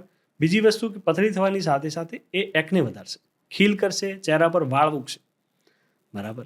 અને બીજું એક આદત પડશે. ઓકે, તો અત્યારે જે તમને ફેરનેસ દેખાઈ રહી નશા છે, જેવું છે આ નશો સમજી લો Okay. કે ચામડીને નશો થઈ ગયો. જ્યારે તમે લગાવો એટલે સારું લાગે, બંધ કરો એટલે વધારે તમારે માગે કે હવે મારે એની જરૂર છે. કારણ કે જેવું બંધ કરો એટલે ચહેરો ખરાબ થવાનું ચાલુ થાય. ઓકે, એટલે પેશન્ટને ટેવ પડી જાય. જે વસ્તુ 10 દિવસમાં જો ડેમેજ કરતી હોય, રોજ લગાવવાથી એની શું હાલત થાય? એટલે આ બહુ જ ખરાબ વસ્તુ છે. એટલે આ 10 દિવસમાં રિઝલ્ટ આપી દેશે એટલા માટે એટલા આટલી માટે વાયરલ લોકો છે. લગાવે. લોકોને ગુરુ થવું છે. ઓબ્સેશન જે છે વ્હાઇટનેસ, જે ગોરા obsession- થવાની. ગોરા થવાનું જે લોકોને ઓબ્સેશન છે, એના માટે આ જીતી ગઈ કે 10 દિવસમાં તમને ગોરા કરી નાખે. અને પણ એના પછી જે હેરાન થાય, અત્યારે દરેક નાનામાં નાના સલૂન વાળા પાસે અને એ બધા જગ્યાએ પણ આ અવેલેબલ છે. લોકોને તો આ તરત લોકોને સારું. આપે છે તો ગવર્મેન્ટ બોડી એક્ટિવ નથી કે આને પ્રોપરલી પકડે અને આનો સોર્સ પકડે? કારણ કે આ વસ્તુ આટલી બધી ડેન્જરસ છે, તો પછી આનો ઉપયોગ કેમ આટલો ખુલ્લેઆમ થઈ રહ્યો છે ડોક્ટર? સ્કિન હેલ્થને લઈને આપણે એટલા હજુ સિરિયસ થયા નથી. લોકો એમ વિચારે છે કે ચામડીની ટ્યુબ જ છે ને શું નુકસાન કરી લેશે. ઓકે, આના સિવાય ઘણી કંપનીઓ તો ઇવન જે ટ્યુબ વેચે છે, આપણે મેડિકલ સ્ટોરમાં પણ મળતી હોય, જેના ઉપર લેબલ મેન્શન કરે છે કે આમાં સ્ટીરોઇડ છે. આના ઉપર લખ્યું છે સ્કિન શાઇન, સ્કિન બ્રાઇટનિંગ ક્રીમ, લોકો લેશે. મોટા અક્ષરથી લખ્યું છે કે એની અંદર મોમેટાઝોન છે, મતલબ સ્ટીરોઇડ છે, છતાં લોકો લગાવે છે. સાઇડ ઇફેક્ટ શું કરશે, નુકસાન શું કરશે એ વિચારતા નથી. ફક્ત ગોરા થવાનું ઓબ્સેશન છે. પણ એના ભોગે, તમારા ચામડીના હેલ્થના ભોગે તમે ગોરા થાવ. એટલે એના પછી જે ટ્રીટમેન્ટ છે એ તમે અગર 10 દિવસ લગાવી છે, 6 મહિના સુધી કન્ટિન્યુ તમે દવાખાનાના ધક્કા ખાઓ તમારી ચામડીને રિવર્સ કરવા માટે. એ 10 દિવસનું સુખ તમને 6 મહિનાના પરમેનન્ટ હોસ્પિટલના ધક્કા ખવડાવશે. ખવડાવશે. બરાબર છે. તો મારા મિત્રો, ખાસ જો આવી કોઈ ક્રીમ કે તમારી આજુબાજુ પણ કોઈ લોકો લગાવતા હોય તો આ ચોક્કસ એ લોકોને શેર કરજો અને એમને કહેજો કે જો પરમેનન્ટ ધક્કા ખાવા હોય તો લગાવો, અને જો ન ખાવા હોય તો સ્વીકારી લો કે પહેલા આ મારી સ્કિન જે છે, એક્સેપ્ટન્સ. અને આજે ઇવન પેશન્ટ કે સામેથી કે સાહેબ મેં આ ડબ્બી લગાવી, બહેનો આવે વધારે લઈને આવે કે આ ડબ્બી લગાવીને મને આવું થયું. એ લોકોને ખબર છે આનાથી આ નુકસાન થયું છે, હવે તમે અમને આ છોડાવો, કંઈક કરો કે આ ટ્યુબ બંધ કરો. કારણ કે બંધ કરે તો બિચારાનો ચહેરો વધારે ખરાબ થાય. આવી રીતે લોકોને હવે સમજણ તો આવવા માંડી છે, પણ જે એનું રિઝલ્ટ છે એના કારણે હજુ ચાલી હું સ્પેશિયલી ડોક્ટર એટલા માટે લઈ આવ્યો એમ કે બહુ સારી શોધીને વસ્તુ, બહુ સારી. કે આ વસ્તુ આટલી બધી ફેમસ થઈ તો હું ડર્મેટોલોજીસ્ટને જ પૂછું એમ કે આ વસ્તુ છે શું એમ. બરાબર છે. તો તમે કહો છો એ પ્રમાણે આનો ઉપયોગ બિલકુલ બિલકુલ ના કરવો આપણે ન કરવો જોઈએ. બરાબર. આજે યુથને ખીલ થાય છે, બરાબર છે, અને ખીલ એ વસ્તુ એક્સેપ્ટન્સ નથી અત્યારે સોસાયટીમાં, બરાબર છે. તો એને જોવાનો નજરિયો પણ લોકોનો ચેન્જ થઈ જાય છે એમ. તો મારો તમને પ્રશ્ન છે, તો ખીલ સાથે કેવી રીતે આપણે ડીલ કરવું જોઈએ એમ? કારણ કે નાના છીએ, ના ખબર હોય, લુક્સ મેટર, ઇવન મોટા આવીએ તો પણ લુક્સ મેટર. તો ખીલને આપણે કેવી રીતે જોવું જોઈએ અને એની સાથે કેવી રીતે ડીલ કરવું જોઈએ? ખીલ થવામાં બેસિકલી હોર્મોન જવાબદાર છે. કે જેવી ટીનેજમાં છોકરો કે છોકરી એને મૂછો આવવાની શરૂઆત થાય, પીરિયડ શરૂ થાય છોકરીઓમાં, એટલે ટીનેજમાં જ્યારે એન્ટર કરે ત્યારે ખીલ થવાની શરૂઆત બેસિકલી થતી હોય ને, ત્યારે એ સમયમાં જે ખીલ થતા હોય એ કોમેડોન્સ કહેવાય, આપણે વ્હાઇટ હેડ બ્લેક હેડ કહેતા હોય. એ તબક્કાથી જો તમે એને ટ્રીટ કરવાનું શરૂ કરો, બરાબર, તો તમે ભવિષ્યમાં થનારા એકને પછીના, મતલબ ખીલ પછી જે ખાડા થાય છે એને આપણે રોકી શકીએ. ઘણી વખત 4થા ગ્રેડના ખીલ થઈ જતા હોય, મોટી મોટી ગાંઠો થઈ જતી હોય છે, તો ત્યારે તમારે મેડિસિનની જરૂર પડતી હોય છે. 4 થી 6 મહિના સુધી એની દવાઓ આવે. તો એટલે શું કરે, પરમનન્ટ જે ચિકાશની ગ્રંથિઓ છે એને નાની કરે, અને પછી રેગ્યુલર તમે સારા ફેસ વોશ કે આની એન્ટી એકને જેલનો ઉપયોગ કરીને તમે એને કંટ્રોલ કરી શકો. પણ મેઇન વસ્તુ કેવી છે કે આની અંદર ડાયટ બહુ મોટો ભાગ ભજવે છે. કે ડાયટનું કેવું છે કે તમે જેટલી મીઠી વસ્તુઓ, ગરમ મસાલા, સ્પાઇસી ફૂડનો ઉપયોગ તમે વધારે કરો, મેદો વધારે ખાઓ, બરાબર, તો એનાથી થોડું એકને વધી એને એક્સિલેટ મળતું હોય. બરાબર. થોડા ઘણા જે તમારે હોર્મોનથી થયા છે, અને પેલું જે ડાયટમાં જો તમારે એ ઉંમરે એવી હોય, ફાસ્ટ ફૂડ ખાવાની મજા આવતી હોય, અને એ તમારા ખીલને બહુ વસન કરતા હોય, બહુ ખરાબ કરી દે, તો એ થોડું કંટ્રોલ કરવું પડે. મીઠી વસ્તુઓ, સ્પાઇસી વસ્તુઓ, ઓઇલી જે બટર અને ચીઝ છે એનો ઉપયોગ ઓછો કરો. ડેરી પ્રોડક્ટથી થોડા એકને વધે. ડેરી પ્રોડક્ટ, ચોકલેટ, ડેરી પ્રોડક્ટમાં એવું હોય તો તમે મિલ્ક લો તો મલાઈ નીકાળીને પછી મલાઈ ઉતારેલું તમે દૂધ પી શકો. લો ફેટી દૂધનો ઉપયોગ કરી શકો. દહીં, છાશ એવી વસ્તુ છે જે સારું છે. દહીં ને છાશ જેના તમે ગટ હેલ્થ માટે આપણે જે બેક્ટેરિયા છે એ એકનેની અંદર બહુ હેલ્પ કરતા હોય. બરાબર. બહારનું બધું ઓછું કરવું જોઈએ. ઓકે. એટલે પહેલી વસ્તુ એ છે કે તમે એવું કહેવા માંગો છો કે ટીનેજર્સને ખાસ ને યુથને ખાસ કે ખીલને પહેલા એક્સેપ્ટ કરો કે એ થવાના છે. હોર્મોનલ ઇમ્બેલેન્સ થશે, તમારી ફૂડ હેબિટના કારણે એ વસ્તુ થવાની છે. વધશે. પણ એને લઈને સ્ટ્રેસ લેવાની જરૂર નથી કે સોસાયટી મને શું કહેશે, કે હું કેવો દેખાઈ સાથે, કારણ કે એ વસ્તુ ક્યોરેબલ છે. યસ. આજ નહીં તો કાલ એ વસ્તુ એની રીતે સમેટાઈ જશે, પૂરી થઈ જશે. પણ આપણે ના લઈએ, ટ્રીટમેન્ટ લેવાનું રીઝન શું? હા. મેઇન મારું આમાં કન્સર્ન એ છે કે શું કામ ટ્રીટમેન્ટ લેવી. તો એ વાત છે કે જો આપણે ટ્રીટ નથી કરતા તો એની જગ્યાએ ખાડા કરી દેશે, અને જે પરમનન્ટ છે, ખીલ તો જતા રહેશે. હું એક ક્વેશ્ચન પર આવવાનો છું કે ખાડા એ જે પડી જાય છે એમ, શું એની ટ્રીટમેન્ટ પોસિબલ છે કે ખાડા પરફેક્ટલી રિપેર થઈ શકે એવું છે? કારણ કે ઘણી ક્રીમ એવી પણ છે બજારમાં કે એવું બતાવે છે કે આના આ ખાડા જે છે પરમેનન્ટ કોઈ રિપ્લેસ. એવી મેડિસિન કે કોઈ એવું ટોપિકલ ક્રીમ બની નથી કે જે ખાડાને રિમૂવ કરી શકે. સ્કાર્સ ક્યારે પહેલું જે છે કૃણાલભાઈ કે આપણે પ્રિવેન્શન, જે આપણે કહેતા ને prevention is better than cure, તો આ કેસમાં એ જ છે કે ખીલ થયા તો તમે ખાડાને પ્રિવેન્ટ કરી શકો કે ખીલને પહેલથી ટ્રીટ કરો. પ્રથમ તબક્કામાં બ્લેક હેડ વ્હાઇટ હેડ દેખાય છે તો તમે એની ડૉક્ટર જોડે જાઓ, જે એની જરૂરી જે ક્રીમ છે આનો ઉપયોગ કરો, દવા લો તો એને ખીલને ઓછા કરો, ડાયટ થોડું મેન્ટેન કરો. હવે વાત રહી ખીલના ખાડાની. અગર એક વખત સ્કાર થઈ ગયા, બોડીમાં કોઈ પણ જગ્યાએ નિશાન થયું, પરમનન્ટ છે, કોઈ ક્રીમથી કે કોઈ ગોળીથી એને આપણે રિમૂવ ના કરી શકીએ. પણ એ છે કે અત્યારે આપણી જોડે મશીનો ઉપલબ્ધ છે, બરાબર, લેઝર્સ છે, ફ્રેક્શનલ CO2 લેઝર, MNRF છે, PRP થેરાપી છે, એને આપણે કમ્બાઈન કરીને સબસિશન છે, TCA ક્રોસ, ઘણી બધી એવી ટેકનિક છે કે જેને કમ્બાઈન કરી આપણે ખીલના ખાડાની જે વિઝિબિલિટી છે ઓછી કરી શકીએ. ઓકે, વિઝિબિલિટી ઓછી કરી શકીએ, સ્કાર ઓછા કરી શકીએ. પણ permanent તમે વિચારો કે જે તમે ટીનેજમાં પ્રી એકને જે જેવું સરસ હતું એવું ના થાય. પોસિબલ. ઓકે, એનો મતલબ એવો થાય એઝ અ ડર્મિટોલોજીસ્ટ તમે પ્રેક્ટિસ કરો છો, 60-70% મેક્સિમમ લેસરથી તમે એનો result મેળવી શકો. મેળવી શકો, પણ એનો પરમેનન્ટ ક્યોર શક્ય નથી એમ. અચ્છા, એટલે જે ખાડા થઈ ગયા એ થઈ ગયા, એટલે અમારા જેવા લોકો જે છે એમને હવે દુઃખના સમાચાર છે. ના, દુઃખદ નહીં, બિલકુલ સુખદ છે, કારણ કે તમે 6 થી 7 મહિનાનો પીરિયડ છે, બરાબર, મંથલી એના સેશન હોય છે. ઓકે, લેઝર તમે લો, PRP સાથે કમ્બાઈન જે ટ્રીટમેન્ટ મેં તો શું એ ડેન્જરસ નથી ડોક્ટર? ઝીરો. ઓકે, કારણ કે સ્કિનના બહુ સુપરફિશિયલ લેવલ ઉપર આપણે કામ કરીએ છીએ, ડીપ કંઈ જવાનું જ નથી, બોડીને કોઈ લેવા દેવા. લોકો લેઝરનું નામ લઈ એટલે ડરે છે કે લેઝર કિરણો નુકસાન કરી દેશે, પણ લેઝર કયા લેઝર? તમે એક્સરે જોડે કામ નથી કરી રહ્યા, તમે CO2 લેઝર છે, ચામડીના ઉપરના લેયરમાં કામ કરશે, ડીપ જવાનું જ નથી, એટલે એને કોઈ સાઇડ ઇફેક્ટ નથી. તો આ CO2 ફેશિયલ એટલે શું ડોક્ટર? CO2 લેઝર જે છે એના સ્ટ્રેન્થ આપણે ઓછી રાખીએ અને જે ચહેરા પર ટ્રીટમેન્ટ કરી એ રિજુવિનેશન કરે. Okay. કે ફાઇન લાઇન્સ, જે રિંકલ્સની જે શરૂઆત થતું હોય, ઓકે, એમાં CO2 ફેશિયલ તમે જે વાત કરી એ આવતું હોય છે. ડોક્ટર આ બોટોક્સ થેરાપી શું છે? બોટોક્સ શું છે કે જો જેમ કે મેં આ ઉપર મારી આઈબ્રો ઉપર કરી છે અને તમને લાઈન દેખાય છે, બરાબર. હવે એ લાઈન એક એજ જતા તમને રિંકલ્સ અને ફોલ્ડ વધારે વધતા જશે, બરાબર, કારણ કે પરમનન્ટ મસલ એટલે ચામડી ઢીલી થતી જશે, in ઢીલી short. થતી જશે. તો એવા ટાઈમની અંદર બોટોક્સ જે ઇન્જેક્શન બેસિકલી એક પોઈઝન જ કહી શકાય, પણ બહુ ડાયલ્યુટેડ ફોર્મ છે, અને એને જ્યારે ઇન્જેક્ટેબલ સ્વરૂપમાં આવતું હોય એટલે જે પરમનન્ટ જે ખેંચાયેલી જે ચામડી જે દેખાતી હોય એને રિલેક્સ થાય, બરાબર. એટલે જે કરચલીઓ છે, એટલે ટૂંકમાં એન્ટી એજિંગ પ્રોસેસ માટે યુઝ કરતા, એને કારણ કે મોટા મોટા એક્ટર એક્ટ્રેસ એનો યુઝ કરતા હોય છે, કરચલી દૂર કરવા માટે એનું ઉપયોગ. કરચલી દૂર કરવા માટે. પણ પેશન્ટ ફરી એક જ વાત લઈને આવે કે શું મેં એક વખત કરાવીશું એટલે અમે કરચલીઓ જતી રહેશે? ના, એની વિનિંગ એ જશે 3-4 મહિનાની ઇફેક્ટ ડિપેન્ડ કરે છે કે કયા એરિયામાં આપણે એની ટ્રીટમેન્ટ કરી રહ્યા છીએ અને કેવા લોકો Yes. સાથે કરી રહ્યા છે, અને કેવી થેરાપી લઈ રહ્યા yes, છે. કઈ રીતની થેરાપી છે ડિપેન્ડ કરે છે કે તમારો પેશન્ટની કન્ડિશન પણ આ કેવી છે. કરવી જોઈએ ડોક્ટર? સાઇડ ઇફેક્ટ કોઈ નથી, કરવી જોઈએ, કારણ કે Okay. અગર તમે કન્સર્ન તમને છે તમારું એજિંગને લઈને, લોકો ડિપ્રેસ થઈ જાય.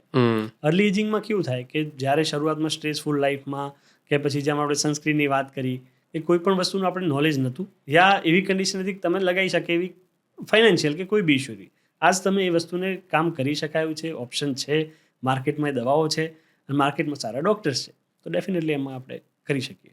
તો આજે જો હું કહું તમને કે સ્ક્રબ, ઉપટન અને બધાનો યુઝ જે અત્યારે થઈ રહ્યો છે, જે આવી રહ્યા છે ફેસ વોશમાં, એની બ્રેન્ડિંગ કરવા માટે, એમ તો એ વસ્તુ કરવી જોઈએ કે ના કરવી જોઈએ? એમ રૂટીન શું હોવો જોઈએ? એમ એક આઈડિયલ સ્કિન કેર રૂટીન શું હોવો જોઈએ ડોક્ટર? ઓકે, તો તમે જે ઉપટન ને જે દેશી ઉપચાર કયા કે પછી મુલતાની માટી કે રોલિંગ ક્લે, અલગ અલગ પ્રકારના ક્લે આવતા હોય છે, એ બધું ડ્રાયનેસ કરે છે, એક્સેસ સ્કિનને ડ્રાય કરી દે, ચીકાશ ઓછી થઈ જાય, એટલે વધારે ડ્રાયનેસના કારણે સ્કિનનું બેરિયર જતું રહે. મિનિમમમાં મિનિમમ પ્રોડક્ટનો ઉપયોગ કરવો જોઈએ ફેસ ઉપર. જે હાલનો જે ટ્રેન્ડ છે, ખાસ કોરિયન ગ્લાસ સ્કિનનો જે ટ્રેન્ડ છે, કોરિયાએ એવું માર્કેટ બનાવ્યું છે કે 10 સ્ટેપ રૂટીન, 7 સ્ટેપ રૂટીન, દિવસમાં 7 વખત અલગ અલગ પ્રોડક્ટ ચહેરા ઉપર લગાવો, એ અવોઇડ કરવી જોઈએ. મિનિમમમાં મિનિમમ જે પ્રોડક્ટની જરૂરિયાત છે, અગર મોઇશ્ચરાઇઝર છે, કોઈ એકાદ સિરમ છે કે પછી સનસ્ક્રીન છે, એનો ઓછામાં ઓછી વસ્તુઓનો ઉપયોગ કરો. મેક્સિમમને ટાળો. જે 10 સ્ટેપ રૂટીનની જે આપણે વાત કરી એ ના કરવું. એક આઈડિયલ રૂટીન શું હોય ડૉક્ટર એમ કે એક આદર્શ રૂટીન શું હોઈ શકે અત્યારે આપણે શું કરવું જોઈએ એમ ધારો કે હું સવારે ઉઠ્યો જો એજની રિક્વાયરમેન્ટ છે, આપણે એજ વાઇઝ બોલીએ કે ભાઈ મારી જોડે એક ટીનેજનો કોઈ છોકરો છે, 15 થી 25 વર્ષ ચાલો એમના માટે કહો, 15 થી 25 વર્ષનો કોઈ વ્યક્તિ છે, બેટર છે સવારે સનસ્ક્રીન લગાવો. સનસ્ક્રીન. કારણ કે સનસ્ક્રીન એટલે કે ભવિષ્યની અંદર થનારી જે કરચલી છે એને આપણે અત્યારથી અટકાઈશું તો એનું કંઈક ઇફેક્ટ થશે. બરાબર. તો સનસ્ક્રીનનો ડેલી ઉપયોગ કરો. અગર પેશન્ટની સ્કિન કેવી છે ડિપેન્ડિંગ ઓન જે અગર કોઈને ઓઇલ છે, ઓઇલી સ્કિન છે તો સેલિસિલિક એસિડ બેઝ કે ગ્લાયકોલિક એસિડ વાળું કોઈ ફેસ વોશનો તમે ઉપયોગ કરી શકો. વધારે એકને થાય છે તો ડૉક્ટરના સજેશન પ્રમાણે કોઈ એન્ટી એકને જેલનો ડેલી ઉપયોગ કરી શકાય. ડ્રાય સ્કિન છે તો ક્લિન્ઝિંગ લોશનનો ઉપયોગ કરો. ફેસ વોશને ટાળવા જોઈએ. બરાબર. 25+ છે તો હવે એક એ પીરિયડ જે શરૂ થયો કે હવે તમે એન્ટી એજિંગ જે રેટિનોલ છે એ સિરમનો ઉપયોગ કરો. પણ આ બધું છે ડૉક્ટરના ગાઈડન્સ અંડર થવું જોઈએ. એવું નથી કે હું સ્ટેજ ઉપર બેઠો છું અને આજ રેટિનોલ બોલું તમે કાલ જઈને રેટિનોલ માર્કેટમાં થઈને લગાવવાનું શરૂ કરો. એ તમારી સ્કિનને ડ્રાય વધારે કરી શકે, ઇરિટેશન કરી શકે છે. બરાબર. તો અંડર ઓબ્ઝર્વેશન ડૉક્ટર જે તમને સલાહ આપે છે એ પ્રમાણે પર્સન ટુ પર્સન યુઝ કરવું. બરાબર છે. એટલે સનસ્ક્રીનનો યુઝ કરવું શકીએ આપણે, રૂટીનમાં 2-3 વાર આપણે ફેસ વોશનો યુઝ કરી શકીએ, મોઇશ્ચરાઇઝરનો યુઝ કરી શકીએ. અને બિફોર સ્લીપ આપણે એવું કોઈ રૂટીન ફોલો કરવું જોઈએ કે જે બિફોર સ્લીપ હોય, જસ્ટ બિફોર સ્લીપ. 30+ તમે રેટિનોલનો ઉપયોગ કરી શકો. ઓકે. રેટિનોલ એન્ટી એજિંગ કામ કરે એટલે રેટિનોલનો વીકમાં 2 થી 3 વખત ઉપયોગ ઓકે છે વિથ મોઇશ્ચરાઇઝર, વિથ કોશન્સ તમે એનો રેટિનોલનો ઉપયોગ કરી શકો. પર્સન્ટેજ અગેન વેરી કરે છે, દરેક વ્યક્તિને સેમ વસ્તુ ના આપી શકાય. બરાબર. અને યંગ એજની વાત કરીએ તો સેમ કે sunscreen, moisturiser, face wash enough છે. Okay, wonderful. તો ઓવરઓલ જોવા જઈએ ડૉક્ટર તો આપે હેર અને સ્કિન પર જે આખી આજે અમારી 360 એંગલ ચેન્જ કર્યો એમ, અને ઘણા બધા પેલા મને કહેવાય ને કે અમારી ગ્રંથિઓ પ્રિજુડાઇઝ તમે તોડ્યા, એના માટે હું પહેલાં તો આપનો ખૂબ ખૂબ આભારી છું. પણ સાથે સાથે એટલું હું ચોક્કસ કહીશ કે હજી એકવાર અમને કહો કે તમે એવા કોઈ હીરો હિરોઈન અત્યારે લાઈવ જોઈ રહ્યા છો કે જે લોકો વિગનો ઉપયોગ કરતા હોય એમ. હું એકાદ નામ આપું કે કપિલ શર્મા આપણે જોઈએ તો શું એ વિગનો ઉપયોગ, કારણ કે એમનો પહેલાંનો ફોટો જુઓ અને અત્યારનો ફોટો જુઓ તો એમાં જમીન આસમાનનો ફરક છે એમ. તો શું એ વિગનો ઉપયોગ કરી રહ્યા છે? જેમ આપણે બચ્ચન સાહેબને જોઈએ, અમિતાભ બચ્ચન તો વર્ષોથી વિગનો ઉપયોગ કરે છે. ઓકે. બરાબર. જે પેચ છે બરાબર, તો એ વિગનો ઉપયોગ કરે છે. બાકી હેર ટ્રાન્સપ્લાન્ટ છે, ફ્રન્ટલ એ લોકોનું શું શૂટની અંદર આપણે કરવાનું હોય એટલે આપણે પાછળના વાળ આપણે જોતા નથી હોતા. અને હેર ટ્રાન્સપ્લાન્ટ જ મોટા ભાગના કેસમાં ફ્રન્ટલ જે લાઇન છે, રિસેશન થયું, બહુ ટાલ પડી હોય તો એને ઠીક કરતા હોય છે. સલમાન ખાને પણ એ વસ્તુ કરાવડાયેલી છે. કપિલ શર્મા પણ વિગનો ઉપયોગ કરે છે. પેચ લગાવે છે. તો એટલે એ વિગત થયું ને. ઓકે. તો આ જે વિગનો ઉપયોગ અત્યારે થઈ રહ્યો છે એને જોઈને મારું યુથ જે ગાંડું થયું છે કે મારે આવા હેર જોઈએ એમ, તો એ પોસિબલ નથી એમ. તમે એઝ અ ડર્મેટોલોજિસ્ટ આ પ્લેટફોર્મ પર કહી રહ્યા છો કે એ પોસિબલ નથી એમ. એ તમે જે વિગ વાળી જે તમે કમ્પેર કરો તો એ પોસિબલ નથી. તમે હેર ટ્રાન્સપ્લાન્ટ ઉપર જઈ શકો છો. તમારી બોડીની જે મતલબ જે કન્ડિશન છે અકોર્ડિંગલી તમારા જે ગ્રાફ્ટ જે પાછળથી આગળ આપણે હેર ટ્રાન્સપ્લાન્ટમાં કરતા હોઈએ તો એનાથી આપણે રિસ્ટોરેશન કરી શકીએ. હેર ટ્રાન્સપ્લાન્ટ કેટલું સક્સેસફુલ છે ડૉક્ટર? 100%. ઓકે. કોઈ એમાં કોઈ સાહેબ અને ક્યારે કરવું જોઈએ હેર ટ્રાન્સપ્લાન્ટ એમ? ક્યારે ન થાય એમ કહો, ક્યારે ન થાય?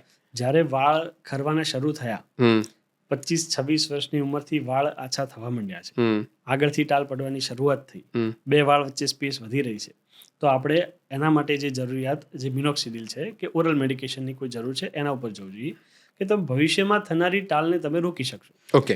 પણ એક પીરિયડ જતો રહ્યો, તમે એ સમય કશું કર્યું નથી અને આજે પૂરેપૂરી ટાલ છે, તો આવા કન્ડિશનની અંદર તમે હેર ટ્રાન્સપ્લાન્ટ કરાવવા માટે યોગ્ય કેન્ડિડેટ છો. ઓકે. પણ એક્ઝેક્ટ આમ બહુ ચિકાસવાળી ટાલ, એકદમ આમ શાઇનિંગ ટાલ છે, તો એના ઉપર પોસિબલ છે હેર ટ્રાન્સપ્લાન્ટ? પોસિબલ છે ને, બિલકુલ પોસિબલ. પાછળ મારી જોડે ગ્રાફ્ટ એટલા હોવા જોઈએ કે હું પાછળથી ઓપરેટ કરી અને ફોલિકલ્સ લઈ અને આગળ ટ્રાન્સપ્લાન્ટ કરી શકે. કેટલી સીટિંગ હોય છે ડૉક્ટર એમ? એક સેશનમાં થઈ જાય.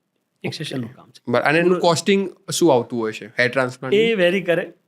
સર્જન જે ડર્મેટોલોજીસ્ટ છે કે પ્લાસ્ટિક સર્જન છે એના ઉપર બહુ વેરી કરે છે. અંદાજે કેટલું હોય છે કે ધારો કે કોઈ સામાન્ય વ્યક્તિ છે ને એને એ બાજુ વિચાર આવ્યો તો એને કેટલા, ધારો કે 2 લાખ 3 લાખ કેટલું? નહીં, એટલું બધું નથી. ઓકે. 70-80 હજારથી શરૂ થતું હોય. તમારી રિક્વાયરમેન્ટ કેટલી છે એના ઉપર છે. ઓકે. બેસિક અગર ખાલી હેરલાઇન રિસ્ટોરેશન કરવું છે કે ફ્રન્ટલમાં જ ખાલી ખૂણાનો ભાગ બહુ વધારે છે કે આગળથી ટાલ થોડી વધારે પડી ગઈ છે અને ઉપર ગ્રોથ સારો છે, તો એટલા બધા ફોલિકલ્સની જરૂર નથી હોતી અને એનો ખર્ચ પણ ઓછો આવતો હોય છે. ઓકે.